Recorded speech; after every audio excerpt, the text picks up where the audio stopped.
This is it, guys. 6 days left until the NFL season starts, and that means this is our last TRIDRAFTALON where I compete courageously for $4.5 million across Underdog's Best Ball Mania, DraftKings Best Ball Millionaire Maker, and of course the Drafters Main Event Championship. All these tournaments, in particular Best Ball Mania, likely filling for the next few days. So you're getting some of my last streamed entries here, not my actual last entries, but some of my last streamed entries. And of course, I'm already in a draft room here, picking in the, I would say, fairly influential 2 spot. This feels spiritually correct to me, but do appreciate all you guys tuning in here. Competing against the Pete overs at Juggernaut Live. So I'll be getting my dick kicked in today view-wise, but I do appreciate all of you guys, as always, who show up here, whether you're watching on YouTube or even on Twitter. My arch nemesis, Twitter, of course, as always. But we got Jamar Chase going in the 2 spot. Nothing surprising there. Bijan Robinson, guy I'm happy to get a little bit more exposure to at this point. I have about half the field's ownership of CeeDee Lamb right now. I'm at about 4% across every platform. Have more Bijan. Happy to keep getting Bijan here as a known Cowboys fader. Even though the Cowboys fading at this point, trading Micah Parsons, big surprise to me. I would say a big surprise for a lot of people who know and love football. That said, the Cowboys defense getting worse. I've talked about it a lot this year. I think a lot of people's bet on the Cowboys this year. It kind of ignores the coaching staff, kind of ignores that they hired an offensive line coach as their offensive coordinator. I think it's never a great thing to see, but it does play into the bet that the Cowboys are going to be the Bengals South team, Bengals NFC. If you want to go, I think Bengals South would be map accurate, but Bengals NFC for the Cowboys. I'm not sold that's going to be the case with the coaching staff there. I think it's entirely possible the Cowboys just kind of suck in an NFC East that the Eagles, defending Super Bowl champs, Commanders have steamed pretty hard last year, making that NFC title game. The Giants, I don't think they're going to be a doormat. They have some fun, exciting talent on defense, and the offense has some guys we're looking forward to seeing grow over the next few years. So, I don't know. What if the Cowboys just suck? That's the bet I'm hoping for at this point. Because the Micah Parsons trade, they got a couple picks. I get it. Shout out to all you guys hanging out there in the chat. We got last try draftalon of the 2025 Autism Olympics. I prefer we not call it that. I do have some accoutrement here because look, Pete's got guests. Pete's got fun. He's got the brand name. He's got YouTube TV coming up next week where he's making an NFL TV debut there for himself as a fantasy football analyst. I've got natural ice beers. This is a fun change in life. So I normally am an IPA drinker, especially hazies, juicies, things like that. That said, been trying to cut some corners calorically lately because I just feel like, you want to get one more run at being sexy, or one more run at not feeling bad about myself, I guess is more the thing. Natural ice, 5.9% beer, 130 calories per can. It's not a natural ice ad, not a natty ice ad. I also do call it natural ice to class it up. But we're having a natural ice here. We're having a beer because it's Friday. It's a TRIDRAFTALON. This is our brand here. We've created a TRIDRAFTALON brand that nobody else has because everybody else is afraid to draft on Underdog, DraftKings, and Drafters in the same stream. Here we muscle up. And that's all courtesy to our friends at Drafters, by the way. That will be the last stop on our journey. Make sure you're playing along with me on Drafters. I'm going to flash the big one here. $100 deposit match. Shout out to you guys that have gotten on there. But at this point, it's looking like there's going to be 20% overlay, if not 25%. Drafters doing the best they can to fill that tournament with some bonus deals going where if you draft 5 teams, you get 1 free this weekend. And you can do that, I think, 5 times or something like that. Drafters doing a lot to fill the tournament, but they're not going to do it as well as they would like to, I am sure. Bijan Robinson here with Jonathan Taylor, Josh Jacobs. We're doing some RB piggery up top here, just the receiver picks, Tyreek Hill. I'd rather suck myself off on stream than take Tyreek Hill at this point. Jonathan Taylor at pick 23 it is. Okay, fast clicks here by Mitch. McBride goes.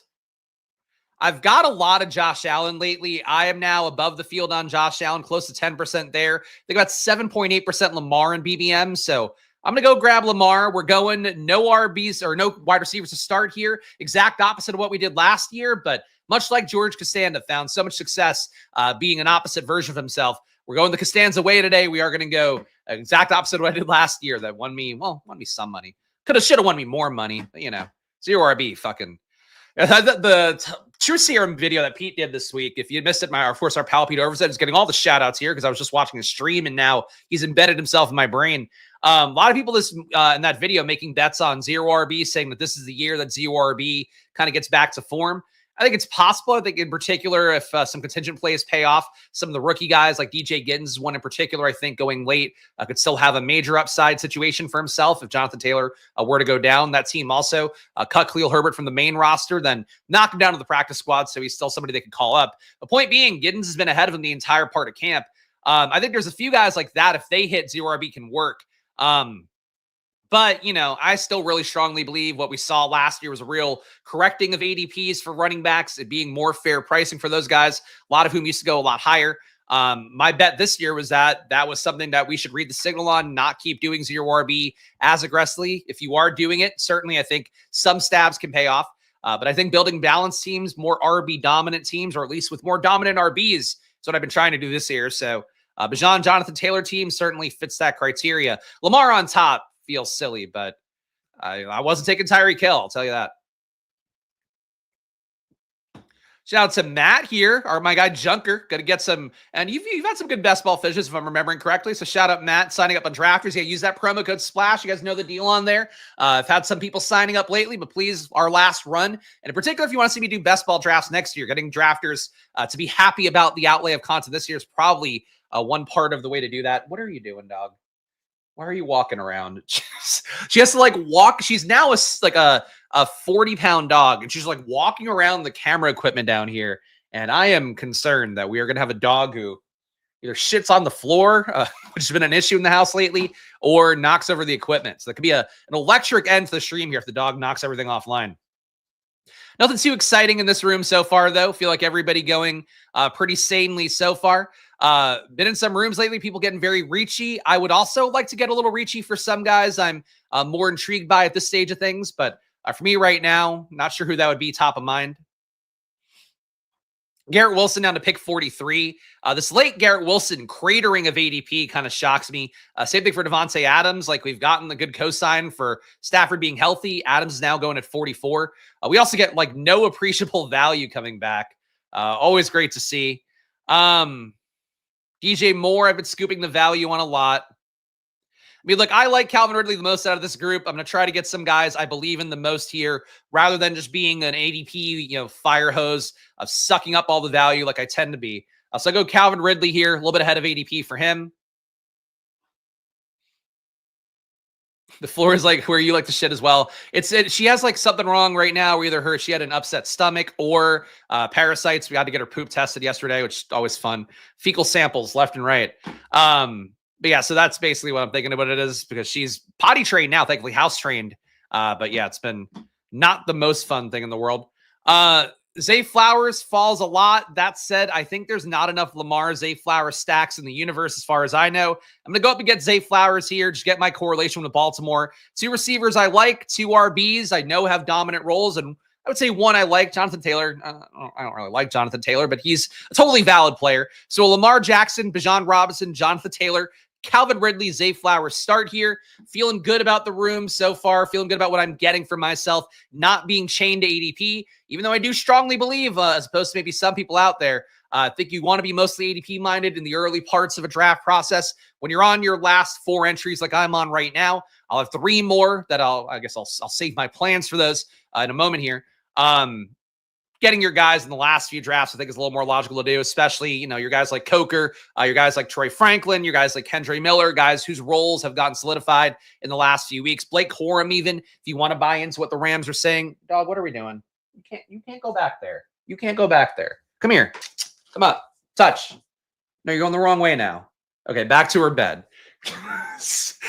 I have to get this dog professionally trained. Callie, my last dog, who I had for her entire life cycle, got her trained really well without having a trainer. After my older dog Penny was very difficult, had to have like specialist trainers and stuff like that.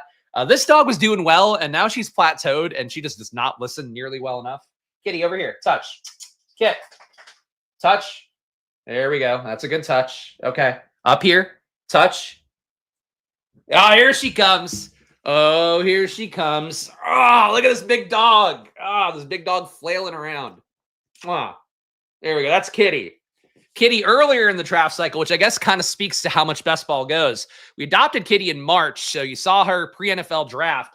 She was the size of a literal kitty cat back then. She was, I think, 12 pounds when we got her, and now she is 40, and we feel like got fucking Clifford the big red dog. Those people must have been so pissed when they adopted Clifford. Then all of a sudden he was like 800 feet tall, and he wasn't that big. But he was like enormous. That's how I feel with Kitty, basically. She was 75. She was a lot less dog. She's now a lot of woman. A lot of women.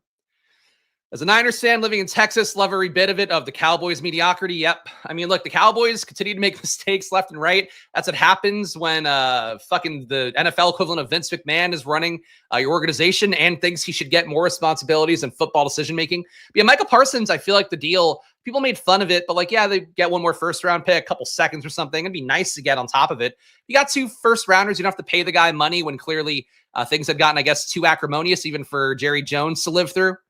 We're on the clock here. Decent RBs coming back. I mean, DeAndre Swift is one of my biggest bets of the year. So I'm going to grab him. No, James Conner at this point is actually just too good of an ADP click. We'll go with the old guy, James Conner. Swift is one of my biggest bets of the year. I do like him a lot. I think he's a strong bet overall. What we've seen from Chicago in the preseason, guys like Ian Wheeler going nuts in an offense that is not made for them, I think bodes well for Swift. So I like him a lot, but Connor, I think, is just a better play overall. Getting him as an ADP value 10 spots after, I think, is pretty good. We got Judy here, who I'm not a fan of. Addison, I'm not a fan of.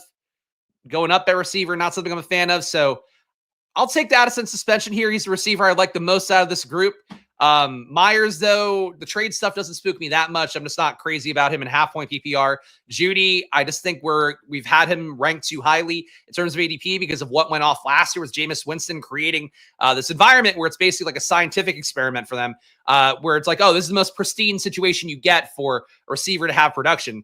I don't think he's that guy. Judy, I know when I had some teams in the DK finals a couple of years ago and Judy was still a Bronco, he was my great white hope, the last standing receiver for the Broncos. And I will never forget how dog shit he was as an alpha receiver in that situation with, normal mediocre QB play.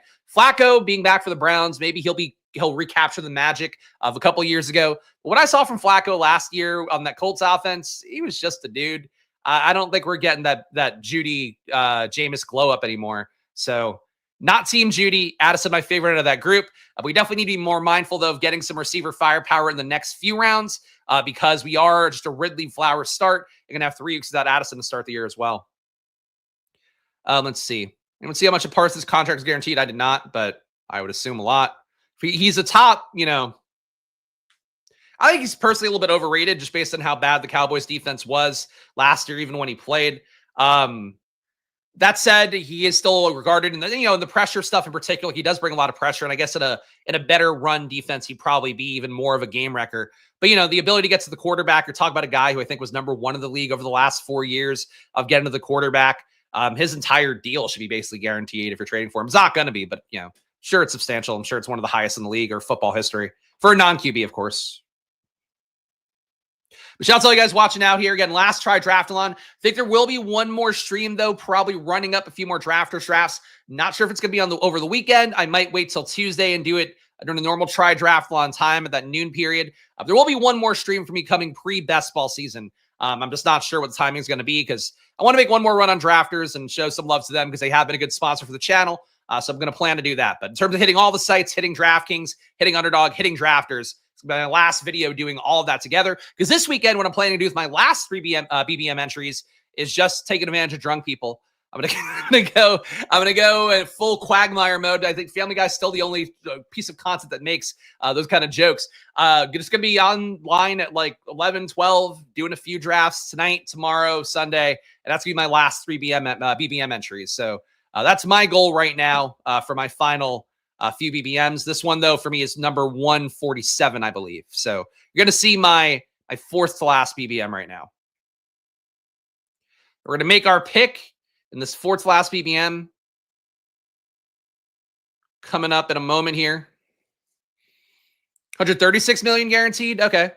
So I presume that's still the most in the league besides a quarterback would be my guess. I don't know offhand, though. Garrett might have gotten more, but I don't remember.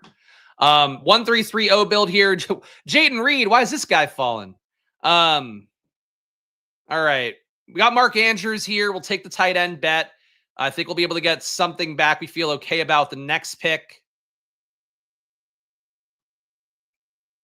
See what Mitch does here. Mitch is thinking about it. Oh, Kyler Murray. Okay. Good for Mitch. I've got no gripes with Mitch so far. All right, 2 QBs. Sure. Doesn't conflict with anything I'm doing here. And we'll get some Week 17 correlation as well with Rashid Shaheed here. So Tennessee, New Orleans correlation with Calvin Ridley. Shaheed as well, a guy, much like Chris Olave, as I've talked about a few times on stream. Impressed by the preseason usage for those guys because of the fact that was a lot of scheme design targets for them, not just ones where it's like, okay, you're the first read, but ones where it's like a screen play close to the line of scrimmage. It's going to help these guys out a lot, I think, in particular on PPR sites. But, frankly, Rattler starting as well. I'm not a big Tyler Shuck believer, at least in his current iteration with what he showed last year in Louisville. Just didn't think he was one of the better QBs in this draft class, even with it being kind of shitty. But Rattler starting, I think, is probably good for Shaheed, getting some more downfield opportunities, at least to start the year, until Shuck takes over at some point. So the team so far, 1-3-4-1. We have Lamar Jackson, Bijan Robinson, Jonathan Taylor, James Conner. I think the RB room is ready for war right now. Doing the opposite of a lot of zero RB builds I'm seeing on stream lately. I feel like people are getting bored of taking anchor RBs, but we're doing it here. Calvin Ridley, Zay Flowers, Jordan Addison, Rashid Shaheed. Obviously, Addison missing 3 weeks. Want to make up some projection there. We'll have enough volume at receiver to make up for it. And tight end, Mark Andrews. So we're correlated Baltimore stuff. And obviously, Green Bay Week 17 correlation would not be bad to get coming up later on. Let's go to the big board view. Do I have a favorite tight end post round 15? I will give you actually which one I'm most exposed to, because I did update my Best Ball Explorer exposures before the stream just to make sure I had everything accurate in case anybody asks. And I like to let you guys know as much as I can about my portfolio in case it helps. All right, tight end. So Jatavian Sanders is my number one by a wide margin, 20% on Underdog, 16 DraftKings, 15% drafters. The Thielen trade only makes me feel better about that. Vacating a guy in that area that Sanders can probably thrive the most in, I think is a positive for him. Zach Ertz, number 2. He goes a little bit late or a little bit earlier. He might go around 15, so I'd say Ertz counts. Theo Johnson, Juwan Johnson. I have feasted on late tight end. Chikakonkwo going a little bit earlier now, but that's where I'm at right now for my tight ends that are late. A lot of late tight ends. I hope that helps out for you, Henry. Thank you. Yeah, I did get good CLV on him. Definitely could have been a little bit better, but with him surging late, this last 10% of drafts, I'll have pretty good CLV on that for sure, I think.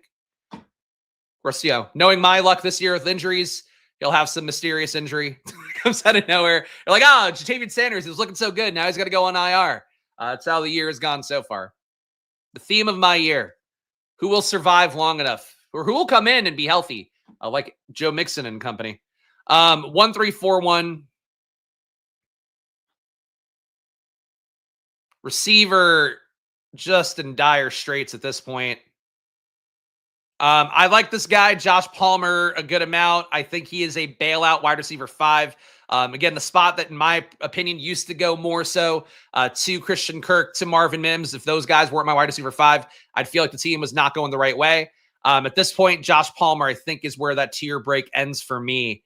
And that's why we're going to go up and get him here. God, look, there's not even anybody on at receiver who's on the board right now. Jayden Reed hanging around at this point. I mean, look, a Jones injury for his foot. It's not good. I'm going to go McCarthy. I just don't like Jayden Reed enough. And this has been one of the things for me where, I mentioned I have a good amount of Joe Mixon. Really, and I was realizing it today. 4 of my biggest bets, they're not my 4 biggest. They're not as big as some bets I've made in previous years in terms of the exposure. 4 of my biggest bets are on injured guys right now with Mixon, Chris Godwin. What's the third one? Tyjae Spears. He's my highest exposed guy across everything. And Marshawn Lloyd, I ended up with 2x the field on, even though I've definitely dialed back the exposure since he got the latest injury. So that's 4 guys I'm relying on now. We're going to miss the first month. That first month of the season is going to tell a lot of how my year is going to go. I think I built really well-balanced teams that could absorb things like that. That was sort of my goal of the year, when being more projection-minded with everything I'm doing, top to bottom, and the rosters I'm building. But, looking through my portfolio today and seeing that and kind of thinking through that a little bit, it's really scary. I would say the same thing if you're a Rashee Rice drafter, because basically Chris Godwin, Rashee Rice now in more similar boats than I think people on the Rashee Rice side of things would like to admit or be aware of. Obviously, Rice is younger and all of that. And, I think people think the best days are ahead of him, and Godwin, the best days are probably behind him, unless he just recreates what he did last year. But, really, I think for how it is right now, if you have guys that are hurt early on, the hope is that they're not hurt the whole year. Like the Joe Mixon panic has gotten pretty strong. I still think at a certain point, it comes down to football gamesmanship. These guys didn't want to be clear about Mixon's injury at all. So them saying, oh, we might see him at some point this year. I think it's the same thing as Raheem Morris being glib when he talked about Darnell Mooney's going to play at some point this season. And now he's going to play week 1, it looks like, based on him being back in practice. That's what I'm hoping for a lot of those situations. But this year, what I did injury-wise is I didn't just absorb every injured guy. Like Jaden Reed, I haven't bought the dip on at all. And I think now, if he goes to pick 132, you're talking about a guy that was going top 70, top 80 at the very least for a large portion of drafts. I think you can absorb him. I just don't like him as a player. I like that he spiked pretty huge last year. I think that's noteworthy. But he's a slot forward guy. He doesn't get a lot of targets per out run on a team that keeps adding more receivers in and has a lot of guys that earn targets better than him, like Wicks, like Dobbs. Golden, I think, is probably pretty similar to him, but we'll see. I'm not buying the dip on Reed, so I'm not buying it here. Almost done inventory, jumping into draft with me today. All right, well, you'll get your opportunities. All the rooms are snap filling fast. Couldn't even ping the Discord today because this one was a snap fill as well. But I'll be doing DraftKings next, Drafters last. Drafters the easiest one to get in on, of course. So try to do that. Use the promo code SPLASH. You should hopefully know that at this point. 2-3-5-1 build here.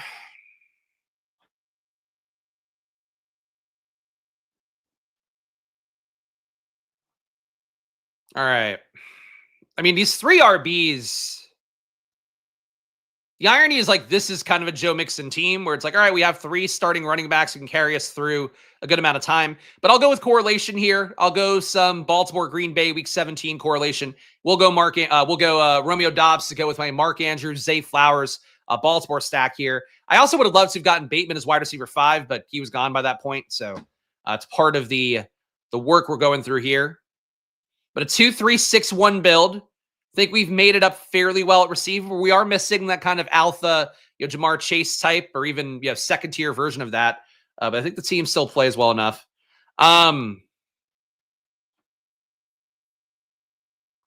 We have the stack here. We have elite QB, but feeling pretty good at running back. I am going to go Cam Ward here.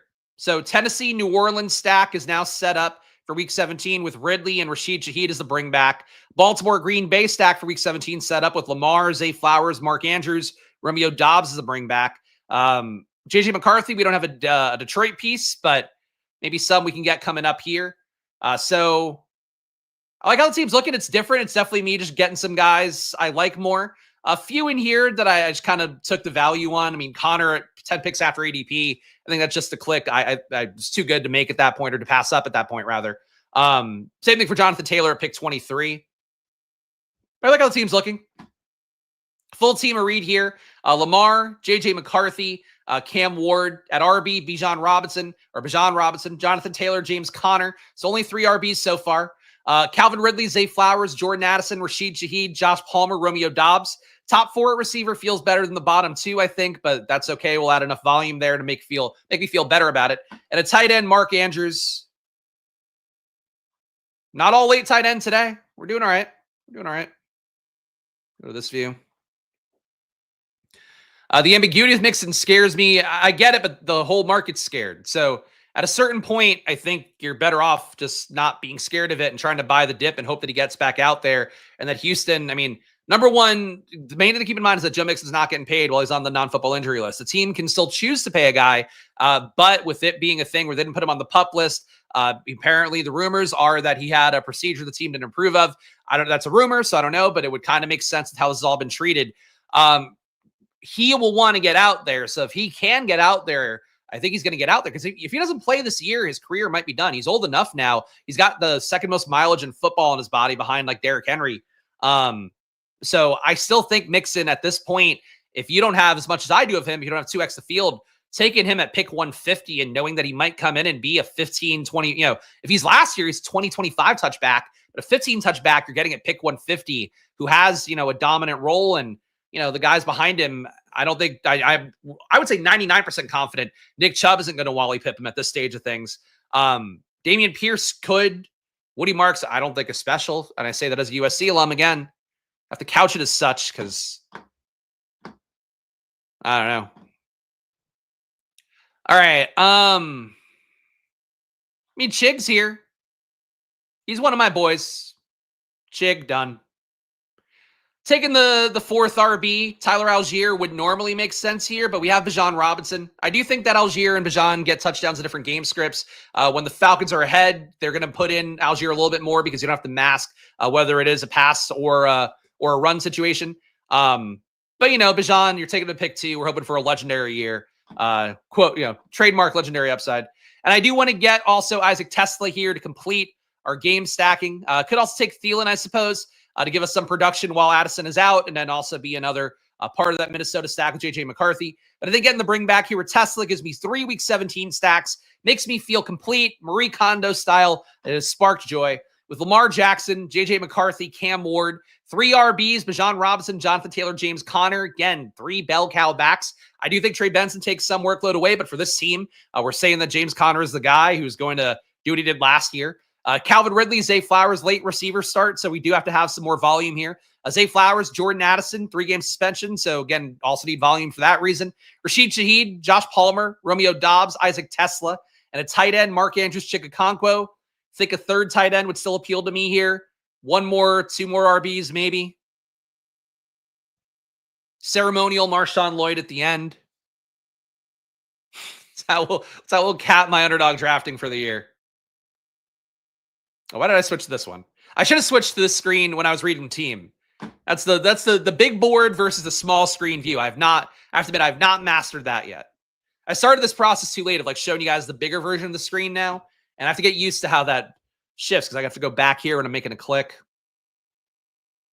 Can't be perfect, guys. We can always tighten our edge here. Speaking of, guys, go tighten your edge over on draft. Why does it sound dirty? I guess it sounds like butts. Titan is probably the bigger part. Tighten your edge over at Drafters. Promo code SPLASH. It's going to be the last stage of our TRIDRAFTALON today. The third draft we'll do. Of course, Drafters, 500K to first place, total points format. So the pod luck goes out the window. It also happens to be a site that I finished the best on in recent years, including top 10 in playoff best ball last year, putting in only 3 entries on stream. A couple years ago, finished top 100 in Drafters main event championship, or what that tournament is now. Only put in, I think, 30 entries that year. So your money goes further on Drafters. Take advantage of it if you can. I would say at this stage, at least get in 10 entries, get one for free. I think also you would get, because of the deals they have going right now, you would also get another bonus entry along the way as well, because I believe it's every 5 you're getting. Let me check this real fast. You're doing too much of a giveaway on Drafters where it gets somewhat confusing. Here we go. I'll make my pick and then we'll figure out the Drafters promo. All right, Rachaad White coming all the way back to 191. I don't think we're having fun making this click right now, but he is too cheap. We need a little more RB depth. Why won't it let me click the thing? What is going on here? Q? Fucking what? Q? All right, we got him anyway. Why is it? Hold on. I'm going to refresh the screen. It wouldn't let me click the star. What? Oh, that underdog coding. That legendary underdog coding coming in handy. All right, here we go. 3472.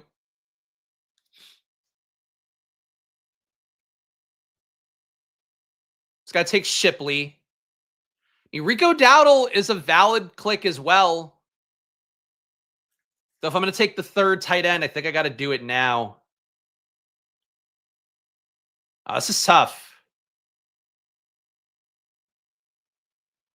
I'm going to go Rico. Just think it's nice to get to 5 RBs here. Rico, to me, going at pick 194. Rachaad White at 191. These are the guys that should be a part of your back end of an RB room, especially in a 0 RB kind of room. Huge contingent upside for both guys, but also partial roles as it is. So they can carry you, give you some points if, let's say, Taylor misses a week, Bijan misses a week, Connor, we all know that guy's an Iron Man, but if he misses a week. So feeling good about that. One more pick left. So not going to be able to get the third tight end, or I'm going to have to pass up who I had in my mind. Right now, it's a 3-5-7-2. We got Lamar, JJ McCarthy, Cam Ward, Bijan Robinson, Jonathan Taylor, James Conner, Rachaad White, and Rico Dowdle. At receiver, Calvin Ridley, Zay Flowers, Jordan Addison, Rashid Shaheed, Josh Palmer, Romeo Doubs, and Isaac Tesla. So all guys with roles at the very least. Definitely no real true alphas, but we hope that Ridley and Zay Flowers make that leap. And Rashid Shaheed, I suppose, could as well. Mark Andrews, Chikakonkwo, feels like this room needs a third tight end, but it's going to come down to what we have that's available for that last pick. Let's see.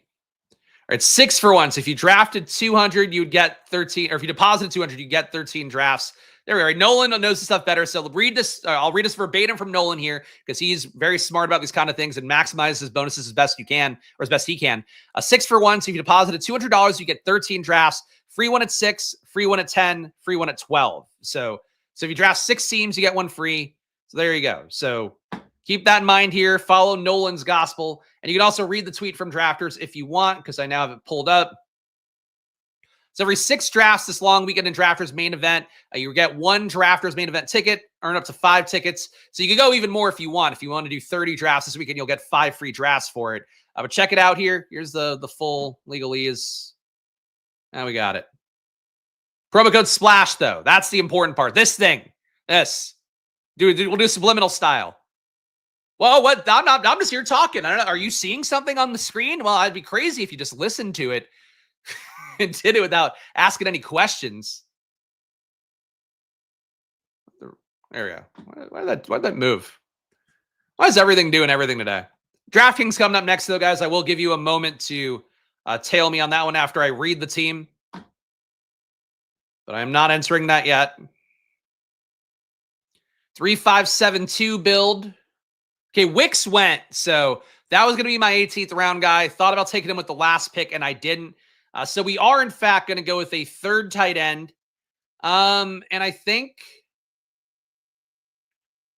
nobody from Minnesota I want to take. I'll go more Tennessee, New Orleans correlation. We'll go Juwan Johnson. Cheap tight end special. So final team here at 3573. Cheers to my final streamed underdog draft of this year.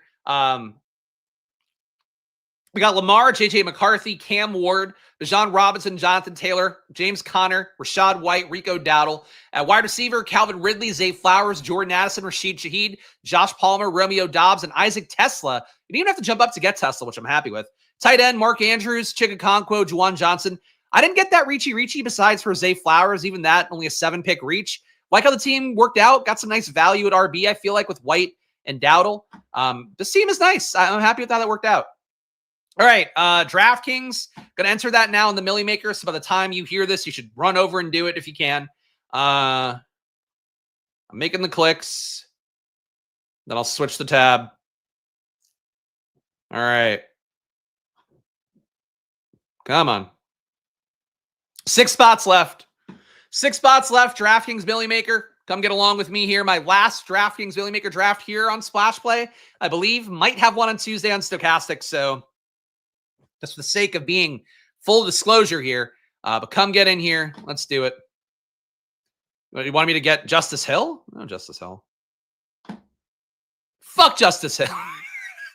I liked him months ago. I'm over him now. All right, we got Rob Burger from the turn in here. We got our guy Chunk in here.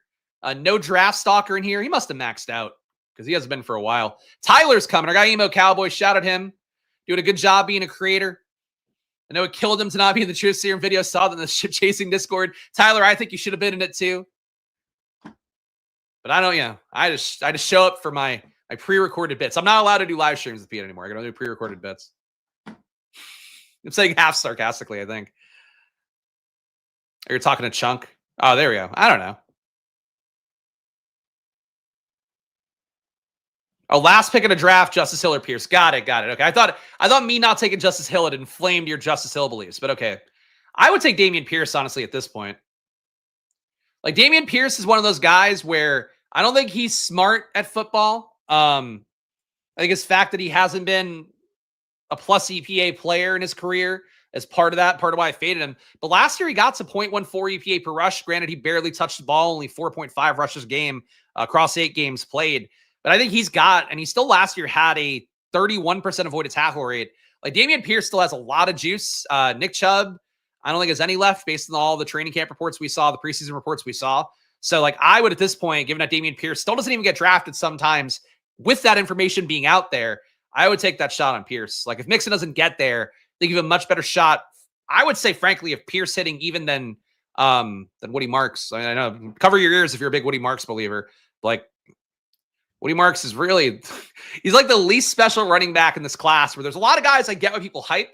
Like RJ Harvey, I don't think is any great shakes, but he got good draft capital. He was still, positive in some metrics. Wasn't a great avoided tackle rate guy. Wish he were. But like guys like that, fine. But Woody Marks was one of the worst USC running backs in my 20 years that plus of fandom now, since I went to college there.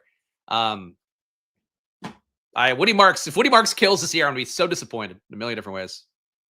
You enjoy beating salty little bitch. Well, that's fair. That's fair. I get it. At least you got to do a draft, stream draft. That's better. It's more valuable. Came saw Tyler came some more. There we go. It's cooking it. I'm gonna go make a martini. Wow. All right. Friday martini time. Yeah. Shout out to all you guys. Labor Day weekend here as well. Hopefully a lot of you guys are getting off early for the summer. I know in-office jobs, not always nice on that front, but I hope it works out for you guys. Hopefully you too can have a natural ice, the classiest beer. I hate that it looks like a fucking, here, I'll zoom in real fast. I hate that it looks like a NASCAR car or like an Affliction UFC shirt almost. Like, it does not give me the class I'm accustomed to with a golden monkey, where it's literally like a golden idol of a monkey. I don't know. I think that's better than natural ice, but calling it natural ice, though, better than calling it natty ice. I think we can all agree. Natty ice is a beer for men becoming men in college, I think, is primarily the thing. I do want to try it. I know. So apparently the beer subreddit thinks that the classiest beers are the classiest, like, not classiest. That might not be the right word. The best beers made by, large market companies. Coors Banquet, I think they think is pretty good. Miller Genuine Draft, I believe, is also supposed to be pretty good. Or is it High Life? One of the two. I'll try those two at some point in my journey. But now Natty Ice to me just tastes like Bud Light, but has a little more pop to it with the alcohol. So that works. Pick 11.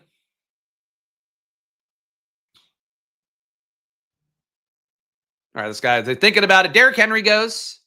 I'll go Amon-Ra St. Brown. Just an easy PPR click at this point. I do think Isaac Tesla's rise worries me a little bit, Amon-Ra, because Tesla, I think, can do some Amon-Ra adjacent things. He has pretty good size as well. I liked it a lot more for this offense when JMO wasn't really a guy evolving in his game and his route tree and all that, and Tim Patrick was out there being dust, and the other guys they had, not great target earners. All right, I think a 0 RB starts coming up for me here. Genty, not a click I'm making a ton of at this point. Puka Nacua, though, a guy I know I'm light on DraftKings. I don't really know why. I still think I got a lot of draft spots with him. But an Amon-Ra Puka start for PPR, I think, feels really potent to me. So that's what we'll go with here. Try to make it up at RB coming up, but I think Puka and Amon-Ra feels pretty good. Milwaukee's Beast or Best? I don't know. Not a beer I drink.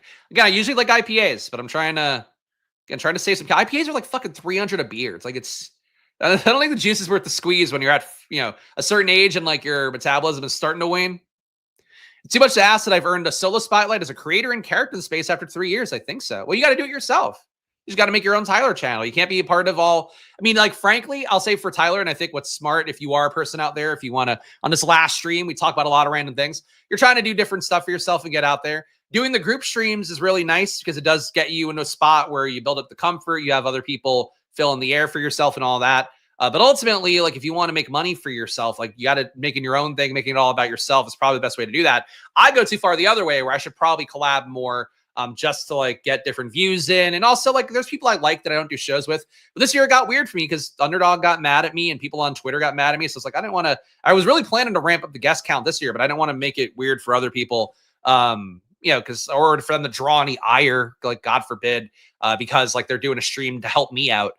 So it's all personal choice, but I do think when you build your own thing and you stick with it, you probably get a little more juice out of the squeeze. I don't know. Fuck a solo channel is so much work. Have a very busy real job. I get it.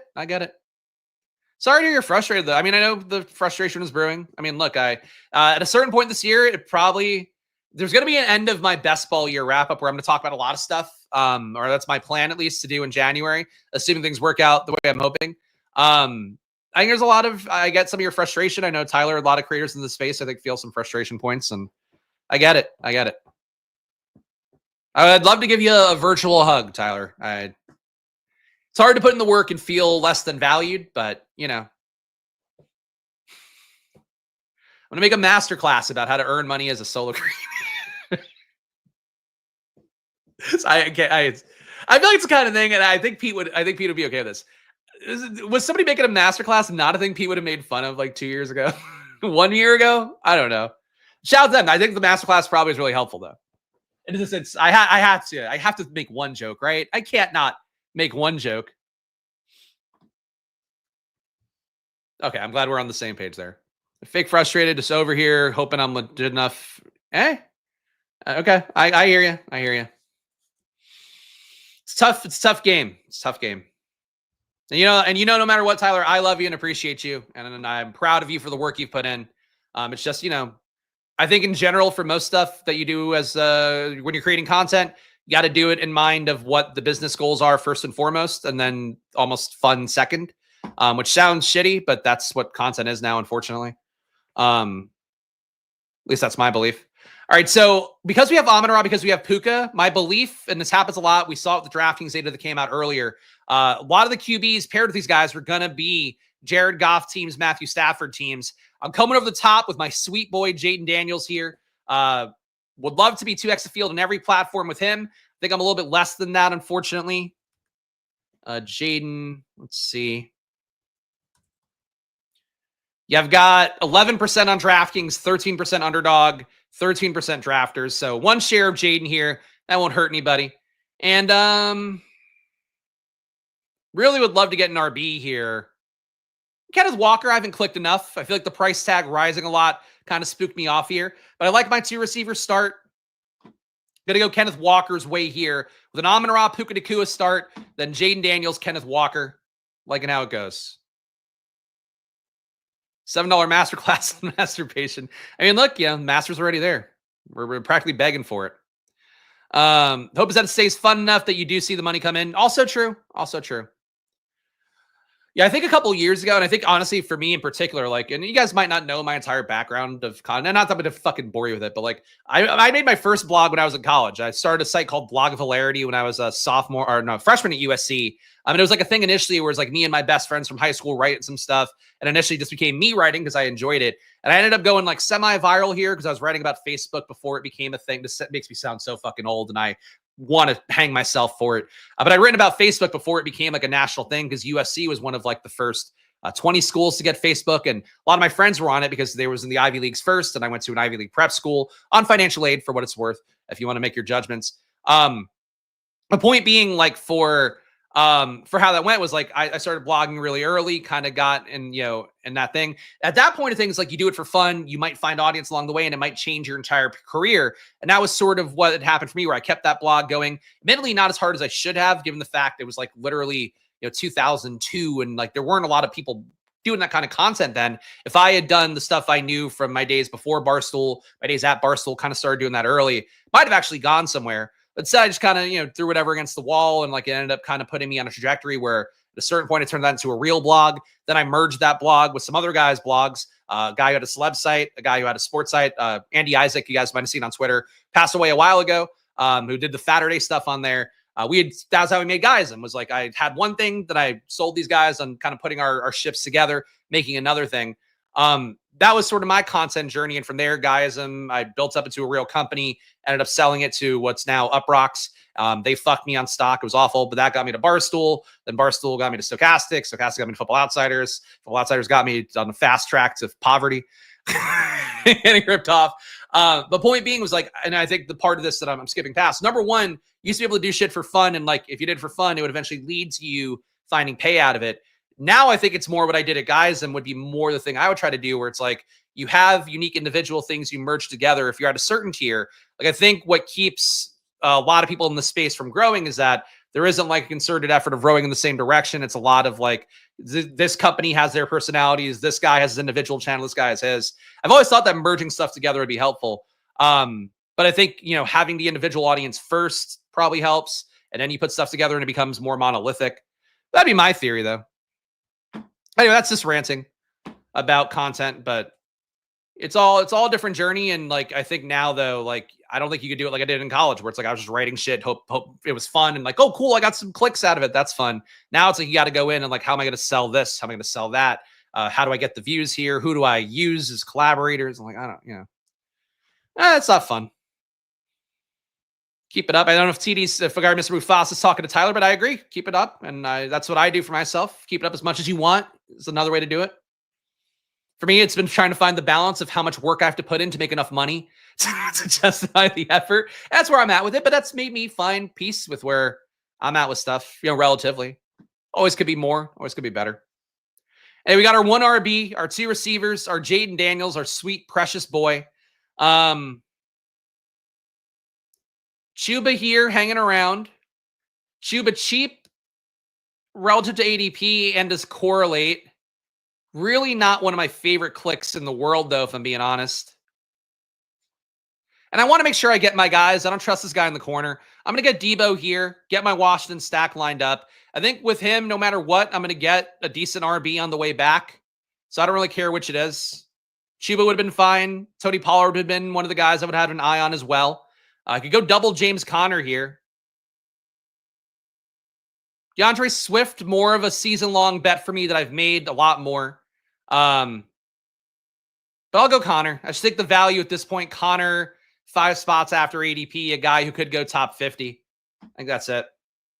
So the team right now, a 1-2-3-0. Jayden, Kenneth Walker, James Conner, Amon-Ra St. Brown, Puka Nacua, Debo Samuel.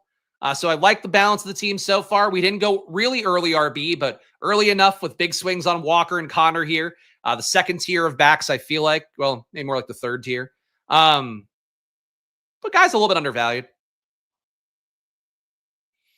Shout out, Tyler. Glad to see you guys. Hope you all do have a good weekend if you're popping in and out. Appreciate you guys a bunch. Let's see. Oh, here's some nice stuff from Robert Griffin III. You two fuckers, the most authentic. You'll always get my money. Speaking of which, how much do I owe you for the data sheet? Oh, data sheet this year for the football season, still the $5 tier. I'm not gonna rake it up more. I could put it in one of the higher dollar tiers, but I won't do it because I do love you guys as a community enough. So please, $5 tier if you want to get the data sheet. I know our guy Lateralis joined, I think, before the video started. I'll scroll all the way back up here. Lateralis, actually, I believe a couple years ago, I don't want to misquote, but I believe he won 100K on the afternoon slate and credited the data sheet stuff for it because basically you got to look at my data. He used that, I think maybe combined with some projections and made himself a really good lineup. So my NFL data sheet, which I also do a premium video on every Friday, $5 tier will get you that. The $25 and $50 tiers, if you have been paying for rankings, only a few of you paying for that. Those, I think, just switch off them if you can, because I don't know if I have anything I'm going to be doing worth 25 or 50. If you really want to support the show, keep staying on it, but switch off it if you can. 50K. There you go. 50K for Lateralis. Paying attention. There we go. Takes on week 1 DFS. Not yet. Not yet. I have not dug in yet. It's going to be part of why I'm not going to do any extra streams next week besides like one more drafters run because I got to really start preparing for NFL. We'll be on Stochastic week 1 NFL live before lock. I think I'm also going to be doing, based on talking with Greg, we're going to be doing Monday Night Football showdown. So you'll get double the showdown content from me on Mondays where I'll do my normal splash play video. Time TBD, but I'm going to figure out the best time for me to make sure there's enough data and all of that. But I'll be doing Monday Night Football with Laffy, which will be a lot of fun for me on Mondays, and then Sunday live before lock with Eric Lindquist. So 2 people I like a lot. Again, there's the fun part, but I also get paid money for it. So that's a real win-win. Igbuka 4,600 will absolutely be chalky, I would think. Which, best ball brain is a thing. The early weeks of the season, especially, a lot of these players that we've loved in best ball, or the industry's talked up a lot, they end up getting really steamed up ownership-wise sometimes, or relatively steamed up compared to what they should be, and they end up being not great plays. But out of curiosity, let's see, does Underdog have any Igbuka pick'ems up?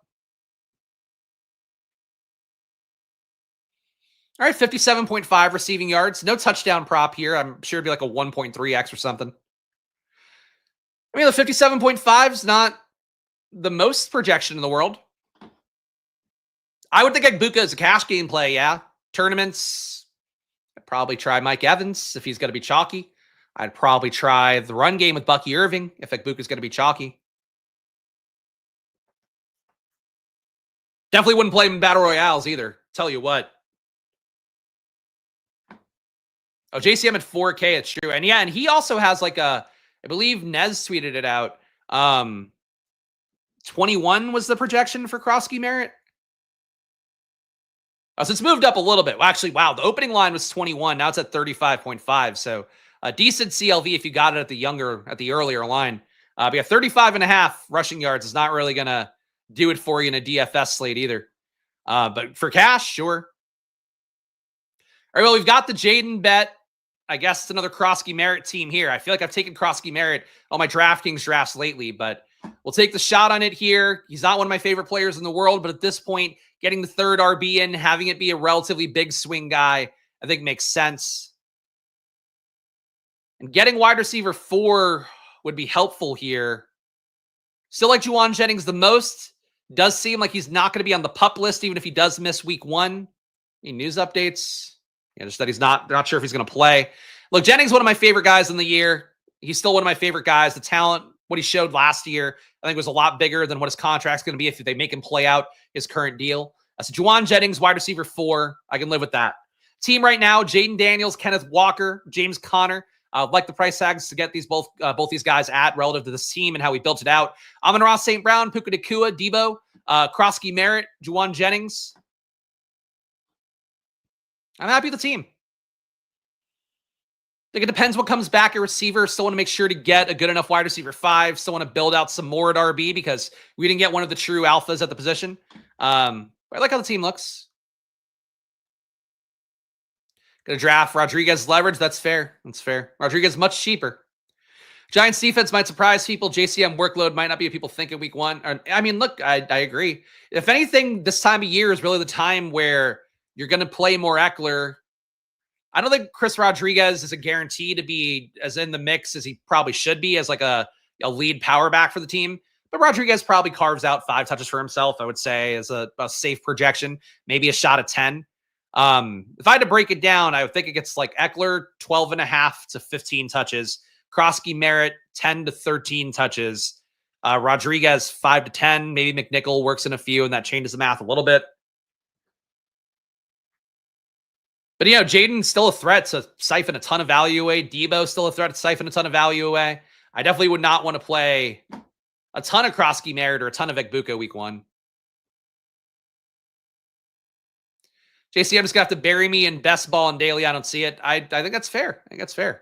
I think he's become too much of a meme is really the biggest thing. And that's led to him steaming up a bit too much in best ball. If he were priced more in that Scattaboo range where it's like, all right, this guy has a pretty good shot to be a meaningful part of this offense and maybe a lot more if things break the right way, I think that would have been totally fair for him. Instead, you got to take him pick 83. And I'll do that because I want to get some exposure here. I've already got like 5%, I think, for Krosky Merritt on DraftKings, way less on Underdog.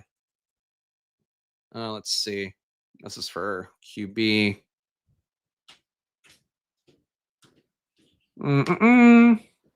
Yeah, I've got 6% Krosky Merritt. Yeah, this is tough. 0.3% on Underdog, 3% on Drafters. So on Underdog, my bet is not for Krosky Merritt. It's for Eckler, really in particular.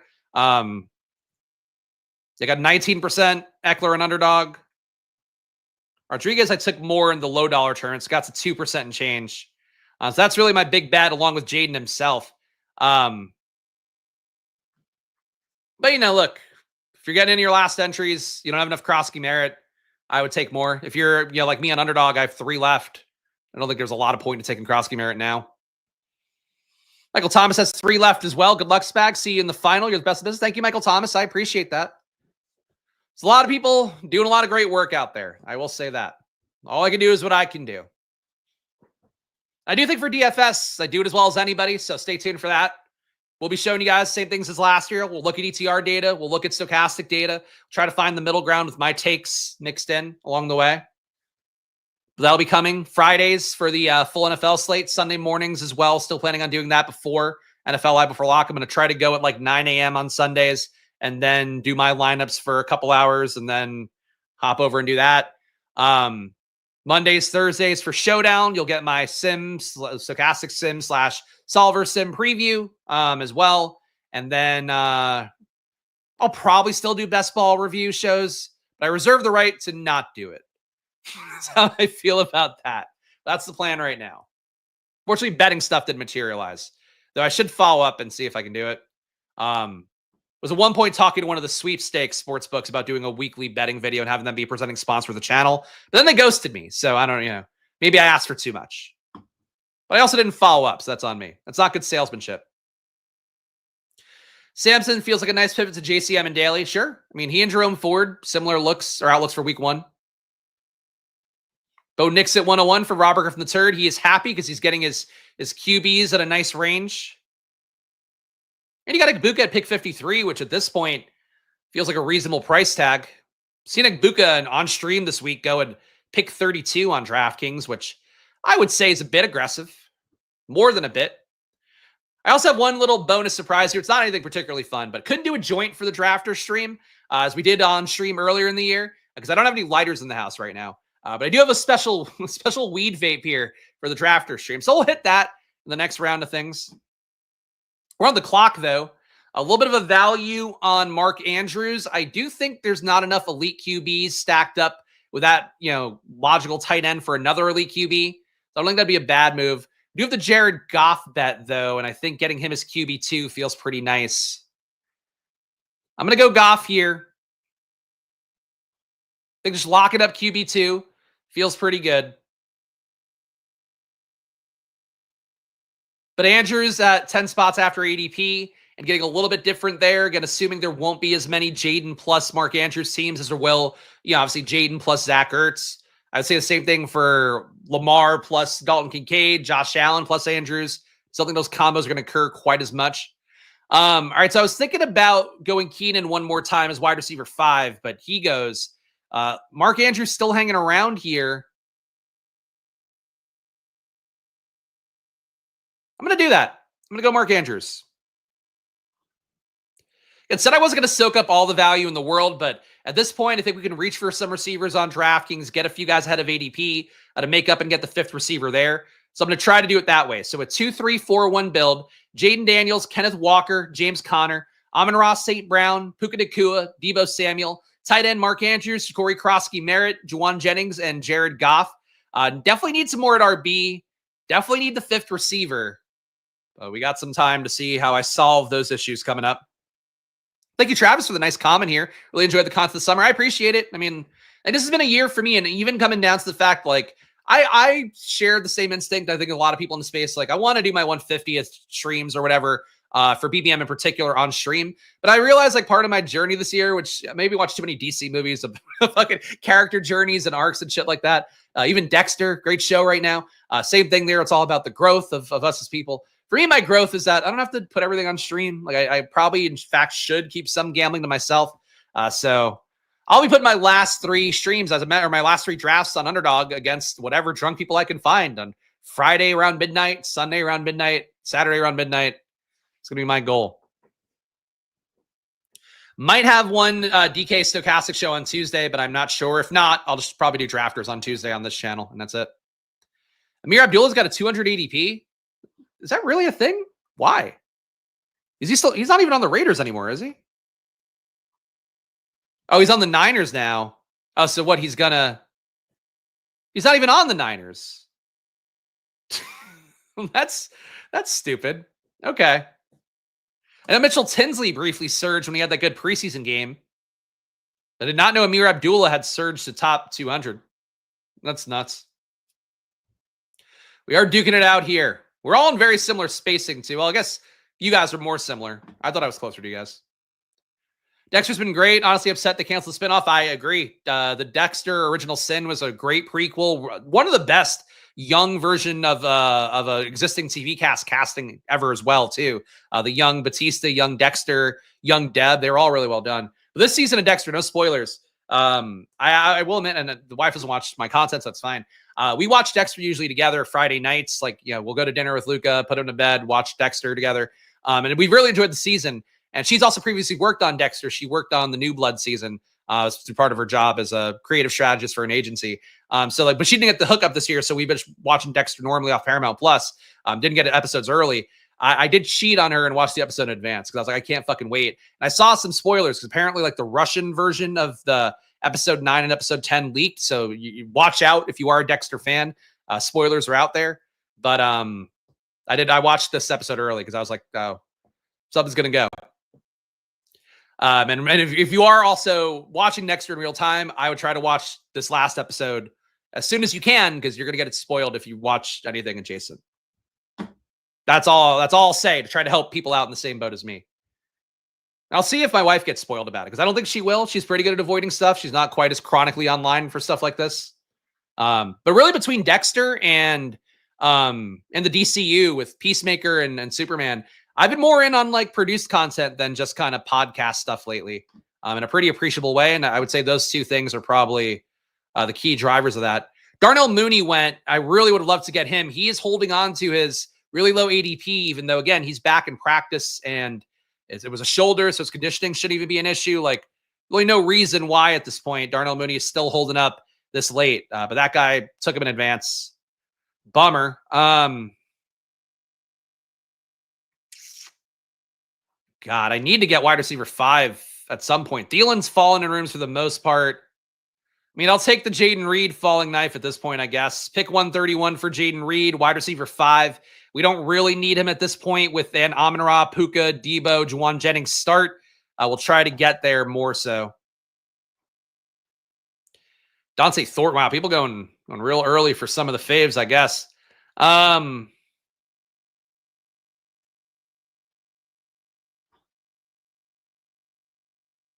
I definitely need more at RB still. I can't take Joe Mixon again. I got to stop taking Joe Mixon. And what am I going to do? Fucking take Judkins? I'll go Ramondre. This is awful. Ramondre RB4. I think he's got a bigger role than people will want to see. Travion Henderson can be the young, fun toy. He didn't average over 13 touches. I don't actually think he might not have gone over 12 last year at Ohio State. He's not going to be a bell cow no matter what. He got 11 opportunities a game, including targets. 10.9 of them turned into actual touches. 10 of them, actually 9 of them were rushes per game. So point being, there is still a role there for Ramondre, even though people are going to go, la, la, la, I don't want to believe that. Guys don't often become super bell cow backs after not showing it in their career. Henderson is one of those guys, so that's my case for taking Ramondre. I've taken him all off season. I frankly probably have too much Ramondre as it is. Ramondre, I've actually a 10.9% Ramondre on Underdog, 10% DraftKings, 5% on Drafters. For comparison, I am low on Henderson, I think. Yeah, 2.3% overall. Tried to get a little bit more late. I got there on DraftKings, full point PPR. Did not get there on Drafters. I didn't take a single share on Drafters. Jesus. I guess it makes sense with the rookie thing. Drafters, that's one thing too. I'm kind of thinking about it a couple days ago. The rookie part on Drafters, those guys really have to fit the being great day one criteria with total points format.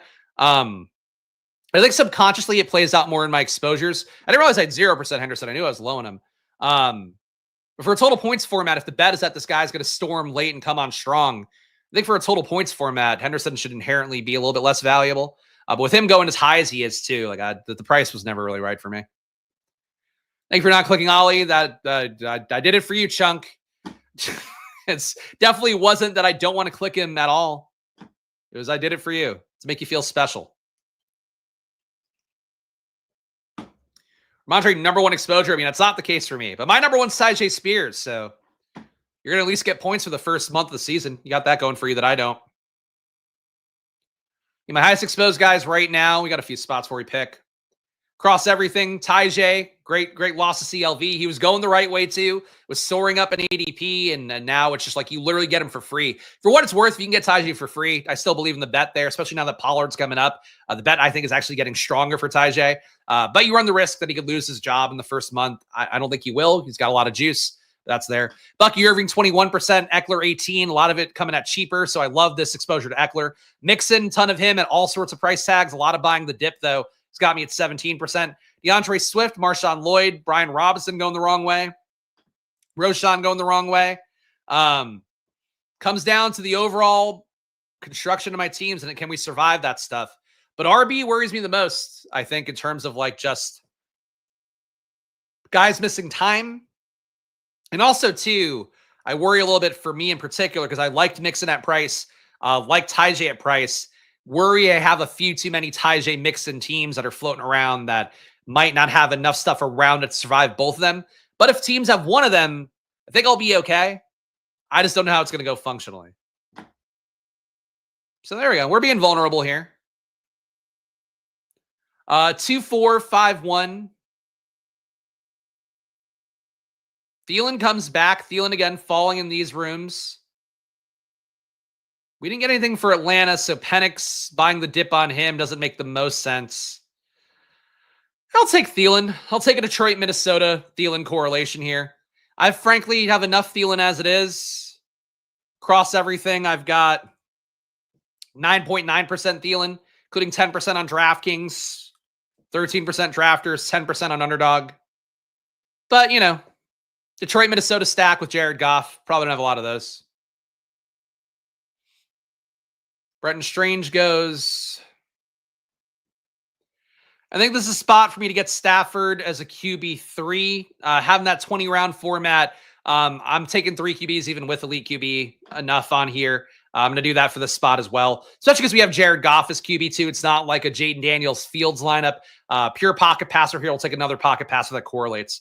So we still have actually, and the other part of it too, like I talked about earlier, we have the guys who naturally stack with Amon-Ra Puka Jayden at QB now, but we also have Jaden Daniels on top of that. So my hope is that the Jayden part carries us a little bit further, having him stacked up with Debo too, like it correlates. That's one thing I've been trying to do a lot down the home stretch after it kind of came to me as a pseudo shower thought one day of like just seeing this ownership on DraftKings, which I'll show you guys one more time.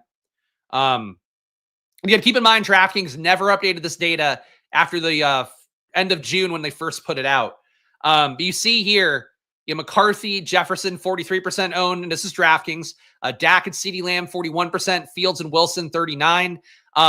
Basically, if people are spending the high draft capital at receiver, they're taking that same QB with it. My theory is that if you put an elite QB on top of these ones that we know we're going to stack up a bunch, you have your Lamar, your Josh Allen, your Jayden with a QB who's normally McCarthy, I would say Stafford, same thing.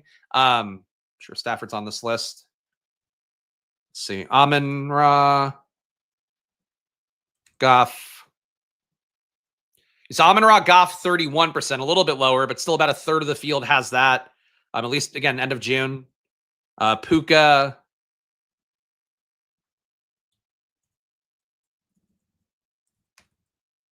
Oh, you can't do Stafford. But Stafford's got to be around that 30 to 40% range would be my guess. So again, that's sort of a little thing I'm trying here. You can take 4 QBs no matter what. That is a strat that wins you the fast puppy. Well, again, I think that strategy more speaks to the randomness that can occur if a team aligns. I would not normally want to take 4 QBs, but if the team allows it, like if you get enough RB capital in, enough receiver capital in, your tight end's not dead in the water. It just comes down to like, how does each room feel? How does it come across the projection level? I'm trying to really internalize that as my process this year. And it's part of why I do have more rooms that have 3 QBs, have 3 tight ends. SimData also definitely supports 3 QBs. I don't think it would support 4. Let's see. Nolan took me, you, and Gritty and Herzig's correlated fields of sight bets. All right. I hope I pay off for you, Nolan. I feel good about my Underdog portfolio. Again, taking on that risk early on with the RB injuries, but they're on IR. They'll be back in 4 weeks.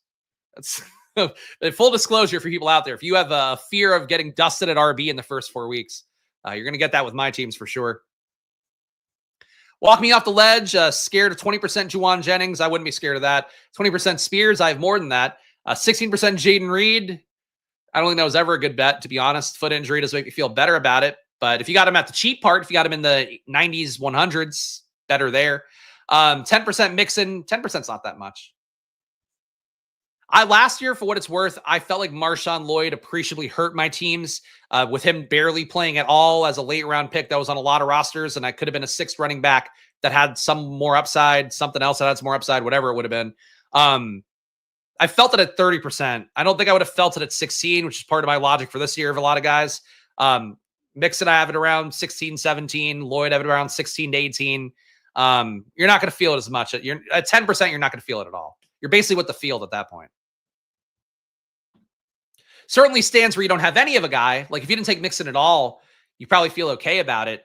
But if I didn't have Mixon at all, I probably still would be buying him at, where'd he go here? Pick 140. You're talking about Mixon, a guy who can get you 20 touches a game with a lot of caveats. Judkins, I think a similar kind of bet. He's in a nice range here. Jayden Blue, I don't think there's any world where he gets you 20 touches a game. I'd be shocked by that.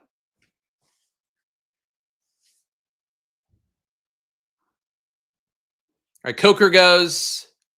Some of the fun late receivers off the board. That's okay. And here's what we can do to make things fun. How about a double Washington RB bet that doesn't include dusty old Austin Eckler? We got Chris Rodriguez here. So we got Krosky Merritt and Chris Rodriguez. When you're taking Krosky Merritt top 90, the bet really is that like he's got to dominate that backfield.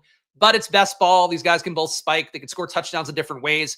Krosky Merritt, I think, would be more the long touchdown run kind of guy. Chris Rodriguez, I'd expect to be more of our Brian Robinson proxy.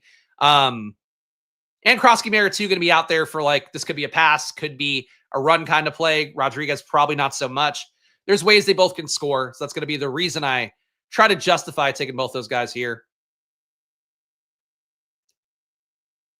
And 3, 5, 6, 1.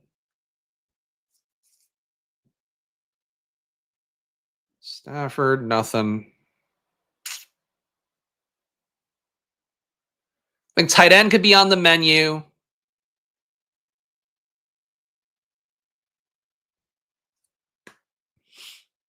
Come on. Full clock to timeout on Trey Harris. Pat Bryant, I think, is a fun click at this point. Troy Franklin to be the opposite side of that click. But there's definitely some clarity here that those guys have an opportunity. And I'm going to take the fun guys here. I can always get 2 more tight ends whenever in a draft. So I'm going to go Pat Bryant here, wide receiver 7. RB definitely thinning out a little bit, so could have made the case to go there as well, especially without the super elite RBs on this team. But a 3-5-7-1 team is what we've got for right now. We got Jaden Daniels, Kenneth Walker, James Conner, receiver Amon-Ra St. Brown, Puka Nacua, Deebo Samuel. Love that top 3. Mark Andrews, a little bit of an interesting bet, hopefully, with Jaden Daniels. Just don't think that pairing probably gets put together enough. Ja'Cory Krosky Merritt, Juwan Jennings, 2 guys I'm buying at their ADPs right now on DraftKings in particular. Jared Goff, Jaden Reed, would not take him unless he was at pick 130. That's part of why I'm adding some more receiver capitals. I just don't think Jaden Reed's my kind of guy. He'll spike once or twice this year, but he's not a guy I want as a regular part of my portfolio. I'd probably, actually real fast, Jaden Reed. I've got 1.5% Jaden Reed and Underdog, 2.5 on DraftKings, none on Drafters. So Jaden Reed, one of my very few shares I have him. Ramondre on the seam, though, as well. Adam Thielen correlates to their Detroit, Minnesota bet. Matthew Stafford, part of a stack with Puka Nacua. Chris Rodriguez here as well, in addition to JCM. So we're hopefully capturing, we're capturing enough of the rushing touchdowns. Eckler, I'm sure, will take some, though. And McNichols as well. And Pat Bryant, 7th receiver here. If you can get Bryant and Troy Franklin late in the draft now, I think it's a good bet to do. We're not going to get Troy on this team. Yeah, he already went. But those 2 guys really competing for one role that has upside. Again, playoffs last year, saw Troy Franklin get a 50-yard touchdown. Pat Bryant, with Cortland Sutton getting new money, there is a little bit of risk there. But if Mims doesn't pay off as an every down receiver, one of Franklin and Bryant could probably win that role, or they just rotate in more. So I think both guys are nice clicks. Top target at each position in the final push. Making sure I get enough Jayden is still what I would like to do at QB. I think the more fun thing, or maybe the more helpful thing, is like guys that I'm now buying at sort of whatever ADP I think makes sense. Coker, I'm taking more of. Troy Franklin, I'm taking more of. Horton, I'm taking more of. Pat Bryant, I'm taking more of. Malik Washington, I'm taking more of. Ayumanor is in that same group. I'm not going nuts on him. Liggett's still too cheap here. He went to pick 165. He wins just as much as Coker does, but Coker seems to be gaining more of a rise. But Liggett's another one to me. He should have come up to like the 140s, and he didn't move at all. Really cheap guys.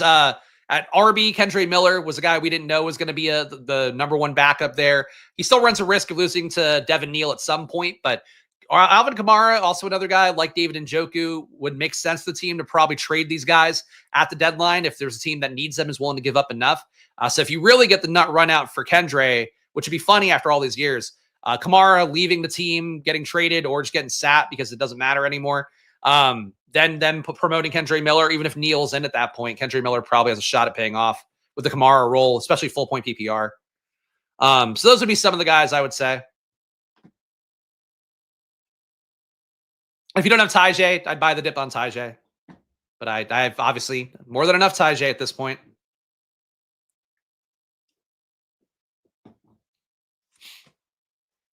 Hey guys, I haven't asked for it at all, but please, if you've been enjoying this video, Harold Fannin too, who Chunk just took, I believe. Is that Chunk? Yeah. Harold Fannin's another one too I'd throw into the mix. Again, same logic we just talked about. But guys, show some love if you can. Hit the like button, subscribe. Does go a long way for me here. One guy, again, just showing you my gambling across best ball and NFL DFS all year long. Splash Play Bets coming back as well soon for NBA DFS. So you'll have yourself covered in terms of things that I talk about and enjoy.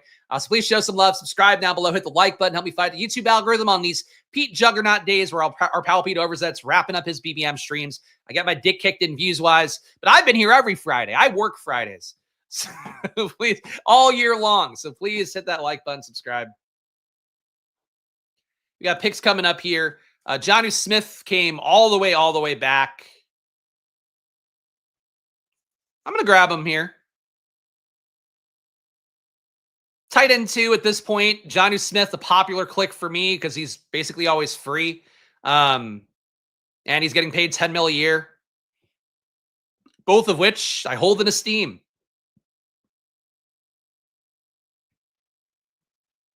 All right, Lockett goes. Nobody took Kendra, right? Kendra's available. I'm going to get him here as RB6.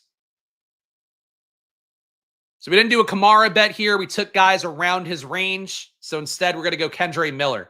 So we got Jaden Daniels, Kenneth Walker, James Conner, Amon-Ra St. Brown, Puka Nacua, Deebo Samuel. Again, like the receiver room up top. RB room up top, I'm also pretty cool with. The overall room maybe could have been a little bit better. Mark Andrews at tight end. Ja'Cory Krosky Merritt, RB3. Juwan Jennings, wide receiver 4. Jared Goff is my second QB. Jaden Reed at pick 130 felt like the right price. Ramondre as well, pick 140 felt like the right price. Adam Thielen, part of our Detroit-Minnesota correlation. Matthew Stafford, stacked up with Puka. Chris Rodriguez, the other Washington bet we got here, did not get Eckler. Pat Bryant, because he shouldn't be free at this point now that things actually look good for him. People took him so fucking high. Now that things look good for him and people don't take him at all. And he actually had a really good preseason too. Jonnu Smith, Kendre Miller. Cool with the team. I think the last few rounds, one more tight end would feel natural to me. Could do one more RB or a wide receiver. Thank you, Matthew. Splash Play is the best stream in the biz. I appreciate that. Good luck this year. Hope we all win big. I do hope you all win big as well. I think it'd be great. As I've said all year, my plan was to rob the bank of best ball, to take all the site credits and the whatever affiliate fees I get and run one more big grasp at the brass ring. And that's what I'm hoping comes true for myself. I hope for you guys, whatever you're planning with your wish casting for yourself, much like me, hope it works out for you guys as well. And we'll be going on Drafters next, guys. So please do use that promo code SPLASH, drafters.com, or download the Drafters app right now. If you do that, you get a chance to get in the room with me if you want to draft me on stream here for one more. We'll do one more stream of Drafters coming up either this weekend or more likely on Tuesday afternoon. But please do hit that link down below or go over to drafters.com and use the promo code SPLASH. And quickly, shout out to some of the people who have deposited lately. Swayze Express, Jake 12, RW Can Play, the Joe Cat, Nuo Cut, Santos, Bigsy, Lothoko, Matthew Motria. Just some names that have deposited recently here. You could join those illustrious folks playing on Drafters, chasing that sweet EV. 500K to first place on Drafters. Oh, now we're full screen. That's my bad. 500K to first place on Drafters. You guys know the deal. Total points format, pod luck out the window. But in particular, if you're playing on DraftKings, I think playing on Drafters, very similar. Just, you're weighting the whole tapestry of a season a little bit more than just pure one-game spike week kind of guys. Don't forget, I didn't get a reload bonus. That's one thing. If you guys want to use a reload bonus, use, let me pull it up real fast. The reload bonus is also kind of complicated the way they did it. I don't know, whatever. But they didn't give us a specific one. But if you guys want to use a reload bonus, use main event 20. They give you a 20% match up to $100 in bonus funds. So if you put in $500, they'll give you 20% back. I had asked them at the beginning of the month. They didn't follow up with me at this point. Whatever. Use the main event 21 if you want to reload. Splash reload 25 worked? Oh, so they made it and didn't tell me? All right, then use that. There we go. Splash. If you want to use a reload code, that's fucking. What are they doing? Shout out Spurious News for finding more than my actual. The founder of the company who I deal with didn't tell me, didn't reply to my email. He paid me my invoice for the month. But all right, there we go. Splash Reload 25. Use that. Splash Reload 25. Hopefully that's my promo code. If not, whatever. It's probably more money than the one they gave out in the email. So use that. Splash Reload 25. All right. 3672. It is really funny that Amir Abdul is here. That is, it's just like, why? There's no fucking reason. We're going to take the big swing, though. Damian Pierce, a guy, I think on DraftKings in particular. I'll get a few shares here in the home stretch. He is free. He, again, had a 30% avoided tackle rate last year. He's always missed tackles in a major way. He offers a dynamic that Joe Mixon doesn't. So if somebody's going to get there, I think it could be that. Oh, fuck, damn, it's Spurious News. Splash Reload 20. There we go. So it's the same one. All right, Splash Reload 20. So they made it again, not 25. Splash Reload 20. Here, I put up a banner for it. Reload on drafters. Code Splash Reload 20. All right. There you go. Oh, no, that's too much. That's too much promo. But go reload on drafters now because I'm going to hop over there. I haven't entered the room yet. So you're going to have to wait with me on that one. Receiver, anything else fun left? Really not much. I'll take a Jack Best share. He at least is a rookie. He's gotten drafted. Why not? The clock for a slow draft? No. Okay. All right, final team here before we head over to drafters. And actually, let me enter drafters now. I'll read the team in a moment, but we're going to go play on drafters as well. So I'll enter the room and you guys can fill it, hopefully, while I read the team. But drafters.com here. Here's me entering. Best Ball Championship main event. Got 5 spots available here. Get in there. And a final team on DraftKings. We got Jaden Daniels, Kenneth Walker, James Conner, Amon-Ra St. Brown, Puka Nacua, Deebo Samuel, Mark Andrews, Corey Krosky-Merritt, Juwan Jennings, Jared Goff, Jaden Reed, Ramondre Stevenson, Adam Thielen, Matthew Stafford, Chris Rodriguez, Pat Bryant, Johnny Smith, Kendre Miller, Damian Pierce, Jack Besh. Should have probably taken a third tight end. Maybe Higbee would have been the move. But Andrews and Jonnu, I can live with it. They have different buys, right? They do. Yeah, this should have been a 3 tight end build, but I just never felt comfortable at receiver all the way. Didn't feel all the way comfortable at running back, so we didn't get the gaudy count of these positions I usually get. We got one more left on drafters, though. And now it's time, guys. Again, I couldn't spark a joint today because I didn't have a lighter anywhere handy. Here's a vape. We'll start it at 179 Celsius, and we'll vape throughout the show. Marijuana, to be clear.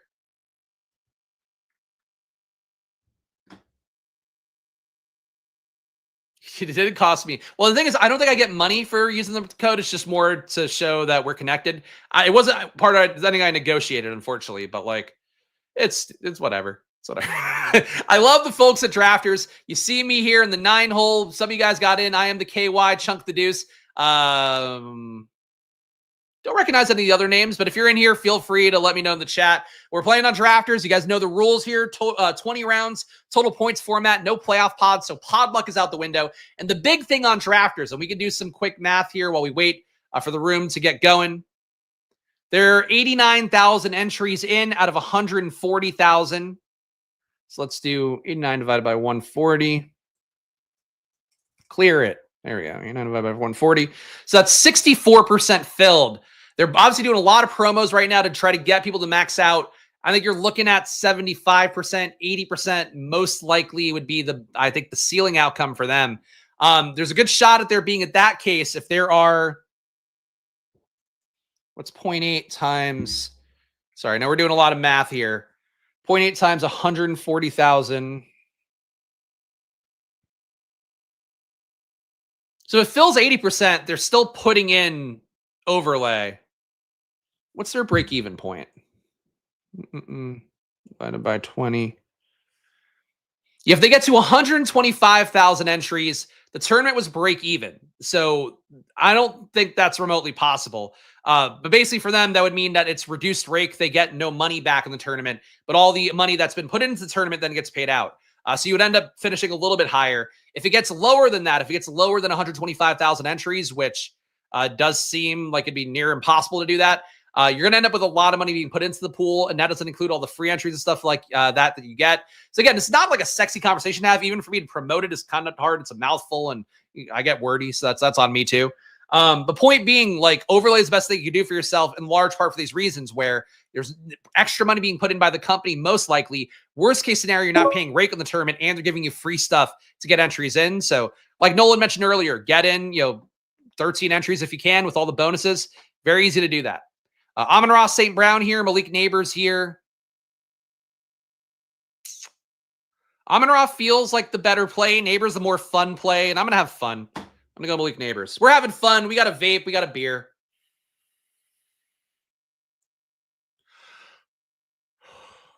That was not a great cloud.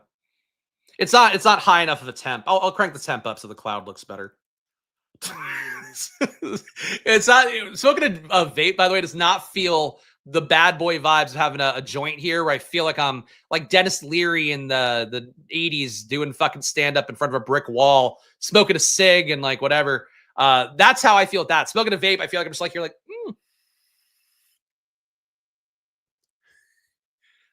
It does not give the devil may care vibes I would hope for. Drake London would have been really happy to get him, but I'm also fairly happy to get Chase Brown. The price tag is now so high for this guy, but he is a solid RB, great red zone workload. One of the better red zone roles in football last year after Zach Moss finally went down. Really one of the better roles in football overall. And full point PPR, I think, benefits him even more, even if he does lose some equity. The guys like Samaje Perine being back in the team and third downs in particular. So a Chase Brown Nabers start. I don't think I have a start like that either. So that feels pretty good. The rake is only 11%, so 280K in entry fees, 250K in prizes. Okay, here we go. Nolan, you are too good at this math. I am less. Michael Thomas is Mike Laxtier. So shout out Michael Thomas getting in this room with me here. Your 15th drafters draft. Also, other bonus notes, because I looked it up myself. There is no, if you're not just trying to get entries in, there's no real reason to get to 75 entries on DraftKings. You don't get extra money for 75. They do give you $70 in site credits, though, for getting to 50 entries. So DraftKings, either do 50 or do 150 would be my thought for that. If you're just trying to, bonus hunt. Drafters, they have so many bonuses at this point. If you're really wanting to go hard at drafters over the next, this weekend in particular, doing that 30 drafts and getting 5 free entries, probably the best way to get the most mileage out of drafters would be my thought for that. But that's hopefully sums up the bonus things, at least that I'm aware of right now. I'm also on the clock in a slow draft and Underdog. Let's see. Let's do that real fast. We'll wait for drafters to do its thing here. Let me go to my... Oh, no, I'm up on 2 of them. Hour clocks and Underdog, the death of us all. All right. This team, Lamar, McCarthy, Bijan, Travion Henderson, J.K. Dobbins, Braylon Allen, Tyjae Spears. It could take a 5th RB. Got 3 tight ends. Got enough at receiver, including an Adam Thielen Minnesota stack. I'll go Dameon Pierce here. Take the big swing on a team with no Joe Mixon. Makes sense for this one. All right, how are we doing on drafters? Not up yet on drafters. My second Underdog slow draft. I'm sorry to make you guys watch this, but it's a 1-hour clock. I got to make sure I get this in. 3-5-6-3 build here. Bo Nix, Fields, Bryce Young at RB, Hampton, Cook, Aaron Jones, Ramondre, Braylon Allen at receiver, Nabers, AJ Brown, Cortland Sutton, Odunze, Mooney, Pat Bryant, tight end, 3 tight ends already. I don't think we need the RB. Any fun at receiver? Josh Reynolds fun? I think Josh Reynolds is the exact opposite of fun.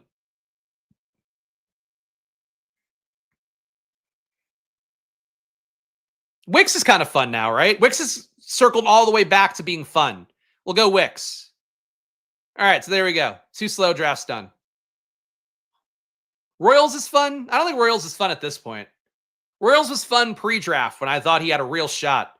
At this point, I'm not so sure. We're on the clock here. Mike Evans comes back. And by comes back, I mean 2 spots after ADP, which is enough for me. Mike Evans, come on down. Brown, Nabers, Evans start here. Shout out BB Meatgazer here. Just want to wish you and the gang good luck this year. Thanks for all your hard work this draft season. Thank you for the kind words, BB Meatgazer. And again, shout out to all you guys watching. All you guys who've been regulars, semi-regulars, guys just tune in for the home stretch. Do appreciate you guys being here, especially when we are in the Pete Juggernaut days. You guys hanging out here means a lot. If you watch after the fact as well, appreciate that. Podcast versions always out there as well too.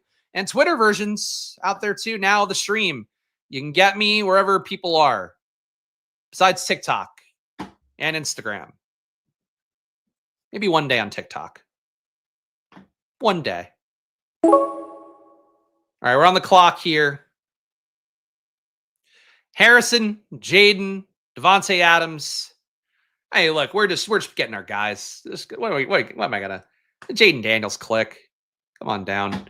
Team right now: Jayden Daniels, Chase Brown, Malik Nabers, Mike Evans. I'm cranking up the vape. We're crushing here. I did not drink enough beer, though. Still have like half the beer left, and it is getting pretty close to warm. So I've got regrets.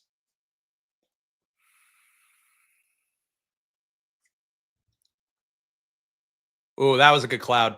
I am cranking the vape. That's true. You thought about me when you let Jayden slip past. Thank you, Chunk. Thank you for that.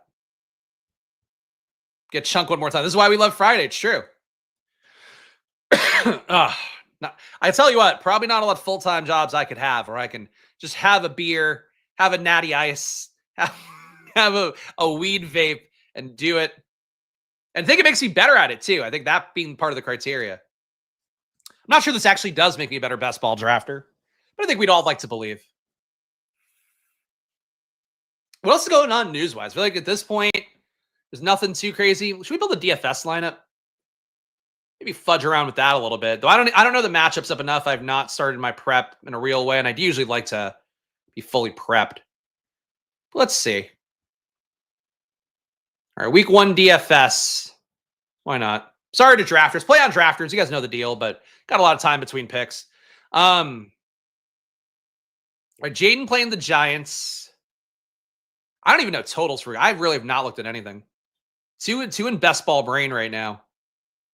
Cheap QBs, you might want to stack up. Probably would not. Oh, Aaron Rodgers' revenge game versus the Jets. Daniel Jones, cheap. Honestly, he won't get owned. I would play some Daniel Jones in a tournament. Because he can run a little bit. And the reason they want him to be the QB is just the fact he's going to be able to get the ball there a little bit more accurately. Burrow sacks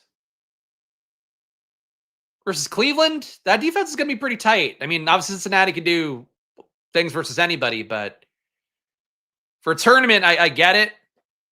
Wouldn't be my first choice. You know, Baker versus Atlanta could be, man, that's fucking Igbuka. Let's get some leverage against Igbuka. All right, Bucky Irving, done. RRB. Mike Evans. We're getting some Igbuka leverage here on this team. Baker. So now we got that stacked up enough.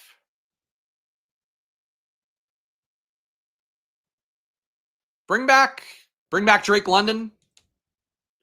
These guys are actually pretty expensive. Drake London's cheap. Bijan would be too expensive to bring back. 8K Bijan. That probably doesn't work. But then we just put in some chalk. Put in Krosky Merritt. And we're done. Team builds itself. We're on the clock. All right. That was, to be clear, that was not, don't use that team. That team is not, that team fits no criteria. That team would not sim well. Kamara, Zay Flowers, high dollar tournaments it might. Kamara, Zay Flowers here. I think we're going to get decent RBs back no matter what. So I'm going to go get Zay Flowers. Like him a lot in PPR sites at this point. The team so far, 3 receivers, Nabers, Evans, Zay. QB's Jaden Daniels. RB is Chase Brown. If I want to get Debo, I'd have to reach for him a little bit and pass up a bunch of RBs. That might be tough to negotiate mentally.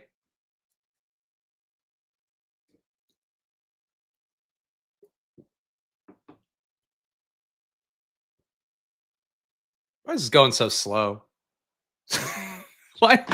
I know it's one of our, a lot of people, maybe their last drafts. I don't know.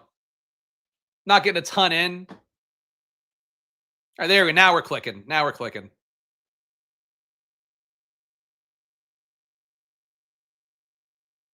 Another James Conner team. Now he goes. Chuba goes. I'm just going to go get Debo. We'll make it up at RB. So team right now, Jayden stacked up with Debo, Malik Nabers, Mike Evans, Zay Flowers, Chase Brown at RB. Definitely want to add some more RB firepower. Late tight ends, of course, going to be very much in play on drafters as well. We're feeling okay here. All right, back to DraftKings. All right, let's keep workshopping this team. Well, defense, we can go real cheap. We know that. Titans versus Denver, probably not. I'll go Browns. I'll fade the Cincinnati stuff. The Browns defense carries them to a mediocre game. Tight end, we could probably save some money as well.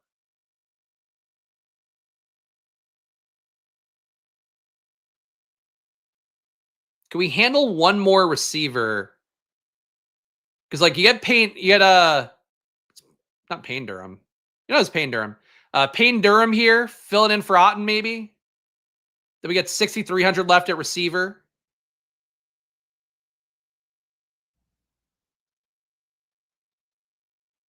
Oh, Garrett Wilson, my boy. I don't know if versus Pittsburgh's the spot you want to get it. McLaurin, Adams, Sutton. That's actually a pretty nice room. Or another nice little price tag, rather, for receiver. I like Garrett Wilson enough. All right, so here we go. So a Baker triple stack. Baker with Bucky, Evans, and Payne Durham. So Payne Durham, the big paydown option here. Bijan Robinson, Drake London, Garrett Wilson, Krosky Merritt, Browns D. That's certainly a team. Did we just win $1 million here? Probably not. Mini correlation of CMC and Horton. Is Horton like 3K? Horton 3K flat. That is a crazy price tag for a starter. Hard to imagine him not being too owned, though, for what he is. Yeah, Horton at 3K is kind of fun. Yeah, I got to dig into projections. I don't think Stochastic has put anything out. Let's see. Stochastic, NFL. Presume they'll probably have that Tuesday or something like that.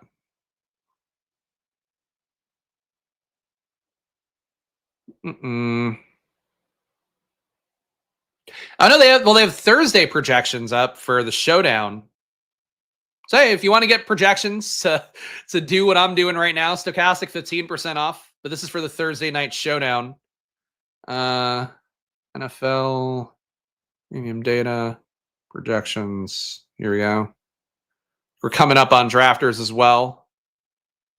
Oh, they do. Oh, they did put projections up. All right, we'll look at this. Why not? Transitioning our brain from best ball brain to whatever this is going to be. Jordan Mason, Jalen Warren. I think I favor Jalen Warren out of that duo. So I'm going to go Jalen Warren here. Pick 81, Jalen Warren. Feels about the right price tag for me. Think he should have passed up Caleb Johnson at some point this offseason, but he hasn't yet.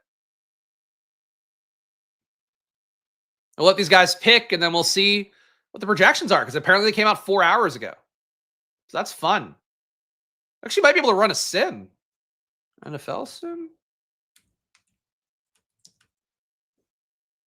Let's see. Log in. If I still have access.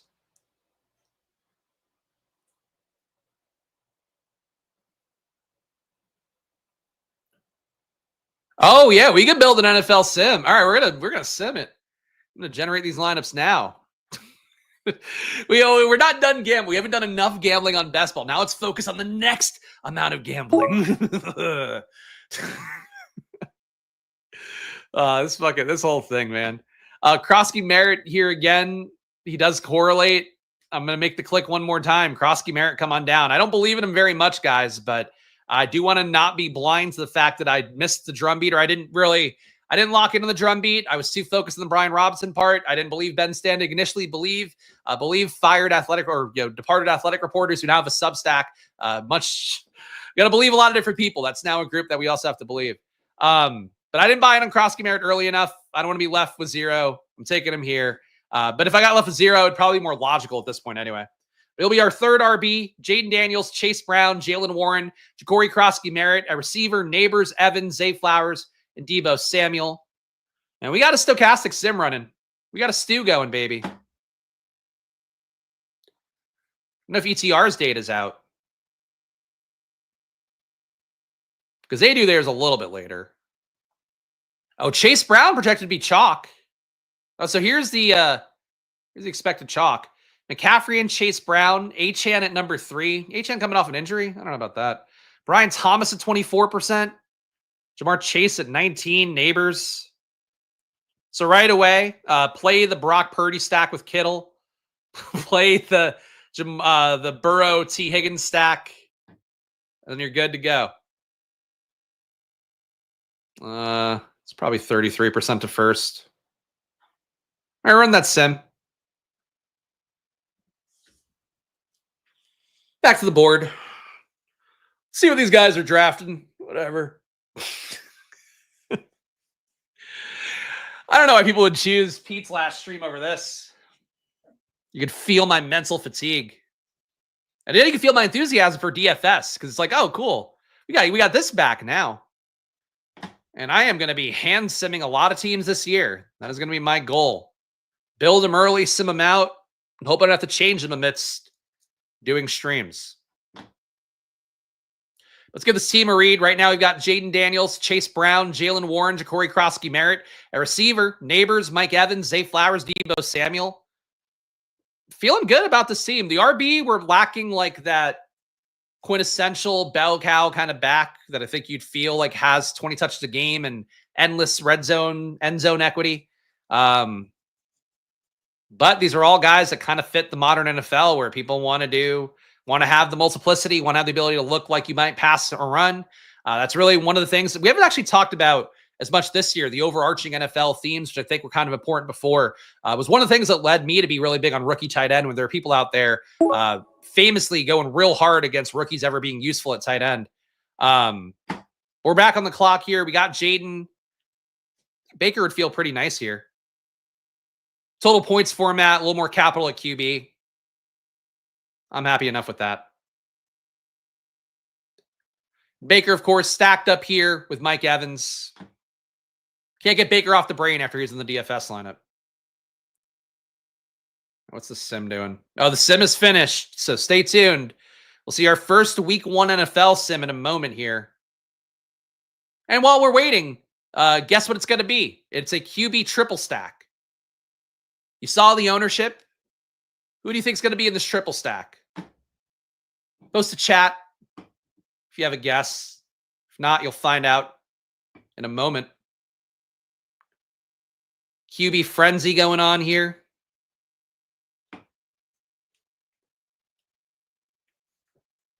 Tell you what, the one thing I got right this year, though, Keenan Allen. Because I got 20% Keenan Allen at free price tags. This guy's got him at 109 now. And that's the price you got to pay for him if you want him. And full point PPR, I would want him. But that really... It's a big rise for old Keenan. And this feels pretty good, too. Braylon Allen came back. Do think to get more in at receiver would be logical as well. Mims, again, feels like a tier break to me. Still the case at wide receiver 5. But Braylon Allen, I love. One of my favorite clicks here. I've extolled the virtues of him a lot. Bravely went against the Breece Hall. I think a little bit too aggressive steam early on. I think that's one of the things I got the most right now that people are hopping off the Breece Hall train a lot. Still goes the top 50 pick enough. But for Breece Hall, I think there's been bad signal. For Braylon Allen, good signal. So Braylon now an RB4 for me. Still only 4 receivers, but let's look at the sim. Braden's guessing Cincinnati or Tampa Bay. It is, in fact, San Francisco. So the Niners, QB +3 with a bring back. Purdy, McCaffrey, Achane, Nabers, Jalen Coker making the team with the new projections they ran out. Juwan Jennings, they have as active here, so a double stack with Kittle and McCaffrey on top of it. JSN, Panthers D. So they're doing the thing that we talked about a lot last year in DFS that you notice with stochastic sims and really all the sim products. Chalky ownership for one player, McCaffrey. They then are going stack it up even more. And I get the logic, but I think that ends up being a little bit overowned too. The full Niners alpha stack, fading McCaffrey and playing the stack also be probably a popular approach to some extent, but seemingly less popular. Arizona QB +2 stack at number 2. Kind of surprised by that, to be honest. But Kyler Murray, McCaffrey, Pollard again, Evans, Harrison, Tet McMillan. I'm not going to say fuck him. He's to say my full name. I'm not saying his. Trey McBride, Juwan Jennings, Titans D. Brock Purdy again at number 3. Purdy, McCaffrey, Chase Brown, Coker, Harrison. So Harrison Jr. making a lot here, it seems like. Juwan Jennings, Kittle, Puka Nacua, Panthers. You just feel like loaded lineups here. Number 4 is a Burrow lineup. Burrow, McCaffrey, Chase Brown, Jamar Chase, Tyreek Hill, Jalen Coker, Chig, Juwan Jennings, and Panthers D. And number 5 is Russell Wilson, McCaffrey, Chase Brown, Nabers, Juwan Jennings, Mari Cooper. Oh, Mari Cooper. Trey, boy. Ugh. Trey McBride, George Kittle. Oh, double elite tight end. And Raiders D. Huh. That's the highest exposures are. Well, top ROIs. Coker at 11% ROI. He's 3,700. Daniel Jones, 10% ROI. He was just outside the top 5 lineups. Josh Downs. All right, so like I did say Jones and stacking him up does seem like they're pushing that way. Chicago at 3,400. That's a tough play versus Denver. All right. Highest exposure, 74% McCaffrey. Oh my God. I get that he's 7,300. I still wouldn't play Brian Robinson or anything, but I think the Niners pass game just has to get more appealing through that prism. Or just fading McCaffrey outright. You're going to get a lot of McCaffrey. Christ. Chase Brown at number 2. Evan, 51% of him compared to the field's 33. Evans, 35%, field at 15. Trey McBride, 33%, field at 11. So elite tight end coming up a good amount for stochastic. Devon Achane. So you're paying up at RB, it seems like, with their stuff. On the clock here, Darnell Mooney is still my favorite click out of this group. Again, he's going to play week 1.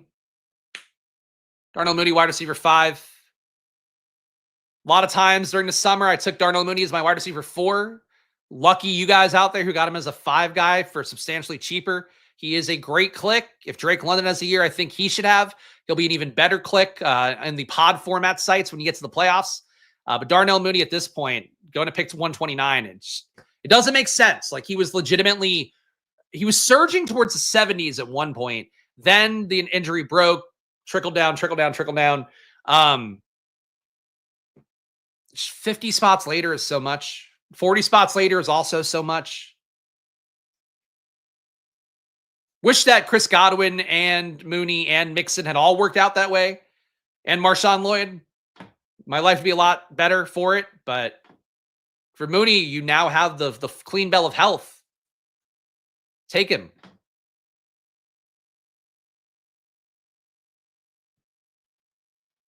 I go receiver. I could go RB here. I think RB might be preferred, though.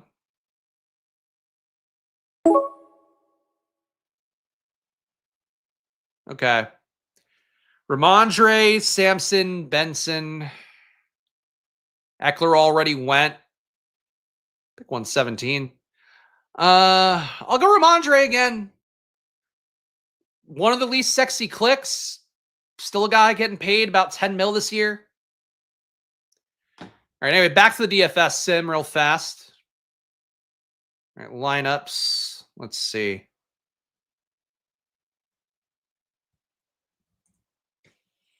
Or your Jayden stacks. Jayden, McCaffrey, Chase Brown, Coker, Marvin Harrison, Debo, Trey McBride, Devontae Adams, Panthers. Gotta say, man, the McCaffrey thing is crazy. 75% McCaffrey in week 1 from a sim. Impossible amount. Who else is fun? Oh, Bryce Young stack. Bryce Young, Chase Brown, Tony Pollard, Jamar Chase, Mike Evans, Tet McMillan, Trey McBride, Coker, and Titans. So Coker, it seems like, going to be week 1 chalk adjacent at the very least. Yeah, Coker in 20% of lineups feels at 6, expect to be at 6.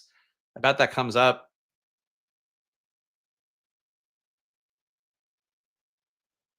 I really would like to win a lot of money in week 1. I know it's a hot take for you guys out there. You think normally I'd love to lose all my money in week 1, but for me, I'd love to win all the money in week 1 to start the year in a hot streak to give me some momentum for myself. Would love that. Closest I've ever been to winning week 1 was that year that Aaron Rodgers tore his Achilles. I had a team that did not have Rodgers in it and was in first place solo in the showdown until the fourth quarter, when then Zach Wilson threw a touchdown to Garrett Wilson, I think it was. That fucked me up. Seems like Splash Reload 20 would be it, Kyle. So 20% off Splash Reload 20. I'll pull the banner up one more time. There you go. Reload on drafters. So basically, if you put in $500, you get 100 back is how that goes. It's 20% reload. The same one as everybody else has. But yeah, it seems like it's Splash Reload 20 based on the reports. So appreciate you asking, Kyle, though. Thanks for the support. Check it out. And again, play on drafters this weekend. You guys know the deal. We talked about the tweet earlier. Where did it go? Where'd that little tweet go? Every 6 drafts this weekend, you get 1 free drafters main event ticket. So take advantage of that if you can. You get up to 5 free tickets. That means if you put in 30 drafts, you end up getting 5 for free. You also get some bonuses along the way. I'd expect that you guys want to put in 30 drafts, but if you really want to be like a bonus grinder, that would be what to do. Part of me feels like it. And I'll just be real with you guys, how my deal works with drafters. When I get affiliate codes, they go into drafters. So like the money I get paid out as a CPA goes into my drafters account. And part of me is like, I should just go nuts on drafter drafts this weekend because like the deal is that good. I also like, that's part of how I get paid. So it's sort of a balance for me, but they are making it really enticing at this point to jam in 30 drafts because you're going to have probably at least 100,000 in overlay. I don't want to guarantee that, but like, it's what it seems like. You got a lot to get on drafters if you do want to play here this weekend. Algier coming back. I think the RB room needs him more. Penix correlates too, though, and would give us a nice 3 QB bet. But I'll go Algier. Just think we're kind of falling off the cliff at RB at this point, unless you want to reach for guys like Kendre Miller, Will Shipley. So Algier, RB6, rounds out the room fairly well. And then we could take a wide receiver coming back. Penix goes, so we won't get an option on him, but that's fine. Passing up on Penix helped out. I am the KY, so good for him. You can help a friend. Why not? Thank you. Desperately VPNing to support the squad. I appreciate that. Winning $1 million off week 1, $5 would be a great start. That would be, honestly, you would find me the happiest possible version you could find me on a stream. If I got to start the year winning $1 million, and then I could also reference and everything I do that when I won the million week 1, it's like, for us, it would be fantastic. I would hate to be the guy that's always like, yeah, when 5 years ago I won the million, like even my big wins, like at this point, you know, it's now enough distance between them that I'm like, all right, well, I need to talk about it that frequently. But you win $1 million week 1, it's like, well, that's cool. We'll talk about that all 18 weeks of the season and get mileage out of it. That'd be great. Zach Ertz here, Washington stack. Boom. People make it seem like best ball's so hard, but you don't need a master class to draft like this. You know, it may seem like you might need a master class to draft like this, but no. You can just hop off the couch and pull up a team like Jaden Daniels, Baker Mayfield here on drafters, Chase Brown, Jalen Warren, Ja'Cory Krosky-Merritt, Braylon Allen, Ramondre Stevenson, and Tyler Algier. Doesn't feel like enough RB capital to me because I just don't like this price tag for Krosky-Merritt. But we got 3 top 100 RBs. It works. Malik Nabers, Mike Evans, Zay Flowers, Deebo Samuel, Darnell Mooney at pick 129. When he's back in practice, still insane. And Zach Ertz stacked up. Should be able to get Cade Otton for free as well. Team is aligning. The game's beatable. When you have master classes like this, it's beautiful. I'm gonna call my streams free masterclass. I'm gonna use the SEO. Free DFS masterclass coming up next week. Friday. You get my main slate. I think next Friday I'm also doing a stochastic stream too for the showdown. Actually, that's one of the other great ironies. Pete will be on YouTube TV. Shout out to our pal Pete Overzet. Going to be on the actual broadcast of the NFL game in Brazil. I will be on Stochastics Live Before Lock next Friday at 7 p.m. But I'll be giving real, actual fantasy advice. I'll tell you that. Real showdown stuff. One of my skills. One of my skills that should be more profitable, but it is still a skill. All right. Need some more receivers here. But we got a lot. We got a lot of guys. DFS week 1 chalk. Jalen Coker goes. I pick 165. Do you think that Coker wins this guy more money in this particular draft of his? Or does Jalen Coker win people more money in week 1 NFL DFS?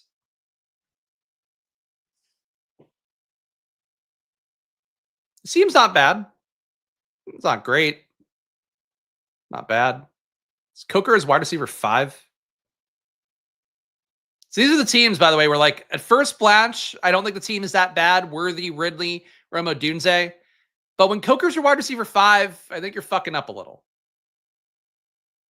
Guy like Coker where the bet is still a little bit iffy. Should be your 6 guy. 7 if you can pull it off, but it's not always doable. I don't think you want your 5th guy to be somebody flimsy. I think you want your 5th guy to be somebody where it's like, there's a role that's here. There's PPR points on a weekly basis. And maybe Coker is that. I don't know. But I'm not quite as sold that he's stochastic is, I guess. So I should be. We're going to go up and get some dudes. Now that Coker went, I was planning on reaching for him. But I'm going to go get big boy Troy here. Troy Franklin, 15th round pick. I don't know if he was going to come back to pick 184, but he at this point, I would say a better bet than Kyle Williams and Trey Harris. Maybe not a better bet than Torrey Horton. Because Horton is probably, with MVS getting cut, I don't think he's an every down player because Jake Bobo's still going to work in a little bit. I guess it depends how that split works. Torrey Horton might be more close to Pat Bryant and Troy Franklin than you'd want. But your hope is that he's, creates some distance for himself. Especially over the course of a year. I think it's certainly plausible he can ice Jake Bobo. Jake Bobo does block like a demon, and he's a pretty good red zone target, though. So, you even though Jake Bobo is not some great shakes, it does spook you a little bit if you are taking Horton too early. Here, it's fine. Pick 179 for Chunk. That's Torrey Horton's sweet spot right there. All right. Atlanta bet looking good. Slayton here. I mean, Slayton at this point, really not a lot of guys I want to go up and get who would project better than Slayton, I think. Tight end, though, Cade Otton here. We could just lock that up. I'll take Cade Otton. Very balanced team here. 6 receivers, 6 RBs, 2 QBs, 2 tight ends. But we're feeling okay about it. So I'll read the team here. We got Jaden Daniels, Baker Mayfield. At RB, Chase Brown, Jalen Warren, Ja'Cory Krosky-Merritt, Braylon Allen, Ramondre Stevenson, and Tyler Algier. I think the room at RB feels good enough. Receiver, good top 4. Falls off a little bit, I guess, after that, but shouldn't really with Mooney. Nabers, Evans, Zay Flowers, Deebo Samuel, Darnell Mooney, and Troy Franklin. Then tight end is Zach Ertz and Cade Otton. So both of our stack partners here could definitely go to 3 tight ends and almost definitely will. Could go to 4 tight ends and not feel bad about it, I think, too. Team's got good balance. Shout out, Craig. Appreciate you being here. This is my year. Thank you for saying that. We have Patton Herzig for my fantasy best ball squad to be able to include you and a couple others. Bring me home to 5K. You went with yourself and every streamer I've enjoyed over the years for best ball, and you're one of my top 5. Well, thank you, Craig. It's very nice to hear, and I hope it does well for you. And I hope you do well this year as well. Would say for you guys, too, if you're not sure what Craig is talking about, fantasybestball.com is the site. Normally, I don't want anybody's playing it. I hope I do well for them. Normally, I wouldn't give a shit about stuff like this, where it's just you're drafting best ball drafters and how they do in the 150 max on Underdog Best Ball Mania is how they do. But Herzig, Justin Herzig is the one running it. You probably know him. Where's the prizes? Here we go. He actually got pretty good money for it. So 5K to first place, like Craig was talking about. 1K to second place if you get this right. Third place, 750. Fourth place, 500. Anyway, point being is you win money if you finish top 5. It's a pretty good deal to get in there if you do finish top 5. The scoring, actually, I don't even know how it works. So let's see. 10 points for every advancing team, 20 additional points for every team that gets to week 16. And then the finish here, if you finish up top, you're doing the best, obviously getting 500 points. But anybody who's making the finals probably going to do fairly well for you. So that's going to be some randomness there. But it's worth putting in entries if you want. It is a free thing at fantasybestball.com. So I'll link it in the chat if you guys want to play it. Not a sponsor, so I don't care. But if you want money, Underdog credits is how they're paying it out. Pretty good deal by Herzig to get that lined up. And if you want to put me on your team, you've seen my portfolio. You're taking on a lot of injuries in the first month, but you're getting some pretty good CLV on guys like Eckler, Keenan Allen. If there was a guy that was good for the Chargers previously, I'm getting CLV on them. Harold Fannin goes in round 16. He might have been a fun tight end click if he had come back, but he did not, and that is fair. Jatavian Sanders, I think, is a better click at this point. A receiver, Quentin Johnston, Alec Pierce. Ugh. Yucky. I'll go Jatavian. Whoever I'm going to take at receiver at this point, I am not going to enjoy. So we'll get a tight end that I do enjoy with Jatavian here. Now that I'm an RB Piggy, you have. I think I've built. Look, people can feel differently. People like different teams. I think my stream teams this year that I put out there, I would say are as strong as anybody's. I think I've adapted well to ADP. I've built a lot of value-laden teams. I definitely, so again, getting guys like Mixon and Godwin a lot. I'm taking on the injury risk for sure. With Mixon, it's now a scary amount. Marshawn Lloyd, same thing. But Mooney worked out. Like I think I've done some things well. Some things you could always do better, too. All right. Alec Pierce, at this point, not being regarded very highly going in round 18.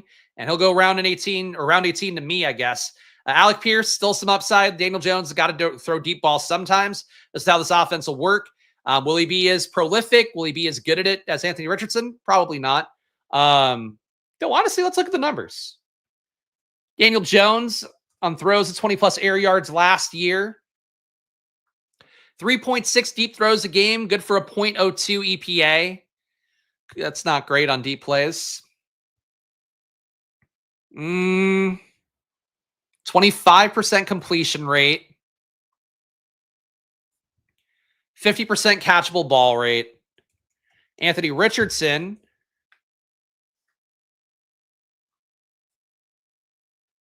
Negative .06 EPA on throws of 20-plus air yards, but 5.1 of them a game. His catchable ball rate was a little bit lower, 48%.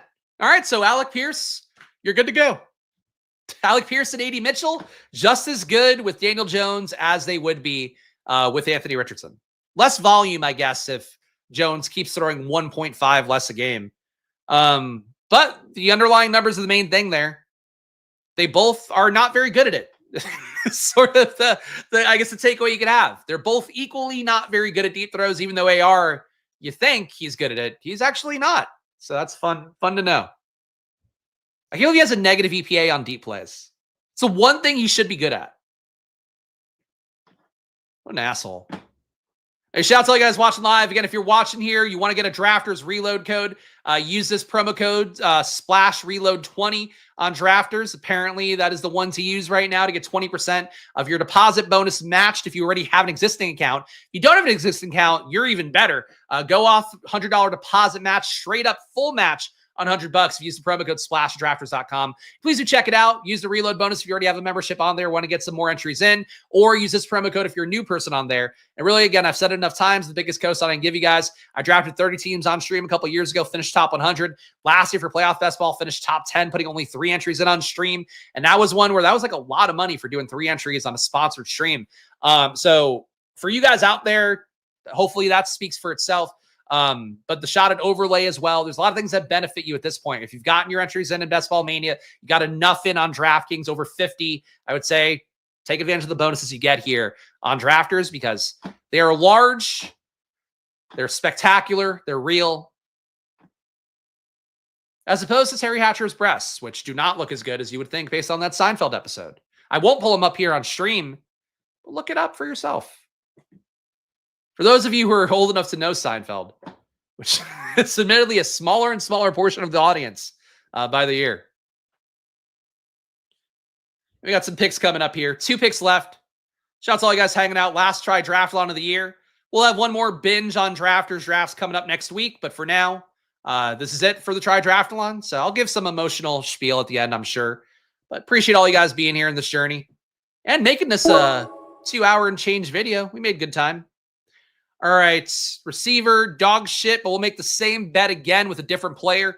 A.D. Mitchell, come on down. Our 2 deep ball guys from Indianapolis, neither of whom you're too excited about at this point. But as we just talked about, Daniel Jones, maybe not as bad at a deep ball as people think compared to Anthony Richardson.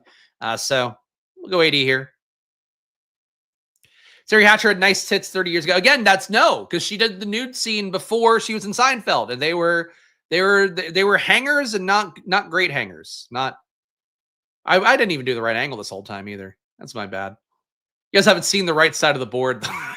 I was doing DFS lineups. Whatever. You're getting what you get. Yeah. I think one more receiver would be okay to take here. Got a bit of an Atlanta bet. There's really nobody fun. Is Malik Washington available? I think he went. Yeah, he's gone. I mean, honestly, this team has been balanced from the jump, so let's keep the balance here. Take one more balanced pick. We'll go Raheem Mostert, RB7. So it is a 2783. It wasn't totally balanced anyway. I thought it was. Final team here, though we will have more drafters teams coming up probably on Tuesday. 2783. We got Jaden Daniels, Baker Mayfield, Chase Brown, Jalen Warren, Krosky Merritt, Braylon Allen, Ramondre, Tyler Algier, and Raheem Mostert. So again, I feel like this room, especially for having the hero RB, I think we got there pretty well and got enough volume and getting Mostert still for free in round 20. I think that's probably a click I should have made more of this year. Malik Nabers, Mike Evans, Zay Flowers, Deebo Samuel, Darnell Mooney, Troy Franklin, Alec Pierce, A.D. Mitchell. So double the bet here in Indianapolis, deep ball guys. And tight end, Zach Ertz, K-Dot, and Jatavian Sanders. Could have taken a 4th tight end as well. But we got our guy here. He took Marshawn Lloyd. There we go. He's still in play. Look, he's going to miss a month. But frankly, at this point, keep Marshawn Lloyd in bubble wrap until the Packers buy and hope that he comes in and runs hot. And if, God forbid, Josh Jacobs gets hurt, Marshawn Lloyd being an absolute monster on the home stretch, that's a possibility. But that's it, guys. That's the Try Draftalon. So I appreciate all you guys hanging out here. Tried to do my best to make it as fun as I can, but I know I'm getting stopped by Pete. But I appreciate all you guys who hung out with me, whether it is today, whether you're watching live or after the fact. It's at any point this year. It does mean a lot to me to have a community here to rely on, to share stuff with, to have fun with here on stream. And it is fun with me, and you guys keep it fun for me. So thank you guys for that. Again, I'll do one more stream on Tuesday, and I'll also do my final look at exposures on Tuesday as well. So come back for that one. That's going to be Drafters exclusive, though, so not going to be doing the full Try Draftalon experience. But shout out to all you guys who've hung out with me. If this is your last stream before we head into DFS season with me, I appreciate you being here. Appreciate you guys watching. Appreciate all you guys who hit that like button and subscribe as well. Even more appreciate you guys use promo code SPLASH at Drafters so that $100 deposit match. I equally appreciate you guys use promo code SPLASH Reload 20. 2 ads at once. 2 ads at the same time, baby. One working the shaft. They're working the balls. Shout out Drafters, promo code SPLASH if you are a new person. Splash Reload 20 if you already have an account on Drafters. Both of those will give you a deposit match. And the maximum deposit match is well allowed by the site, so check that out. Make sure to gamble responsibly, guys. Make sure to join the Discord as well. $5 to join on there. All you gotta do is join the channel. My data sheets will be on the $5 tier because I want to honor the community here by continuing to not upcharge for stuff like that. But that'll be part of it. You'll also get updates, of course. You got all my best ball takes all off season long, and NBA stuff, same thing there. Projections coming out as part of the Splash Play NBA package, but you got a lot going on. Join the Discord though for $5, the main thing. And yeah, it's always money time here. Gamble responsibly though. Follow me at Chris Spags. Follow the channels, whether it is on Twitter or on YouTube at Splash Play Pod. Check out the podcast version if you want as well. And I will see you guys next week. Again, probably Tuesday for Drafters Drafts. Maybe Monday if family obligations aren't there, but I think Tuesday, one last burst of Drafters Drafts feels like the right thing to do for me, so stay tuned for that. Go play on Drafters. Use that promo code SPLASH. I'll see you guys again soon. Enjoy your days. Good luck. Shouts to all you guys for being the best in the community I could ask for. I'll see you guys soon, and bye-bye. And happy Labor Day. Happy Labor Day. Okay, bye-bye.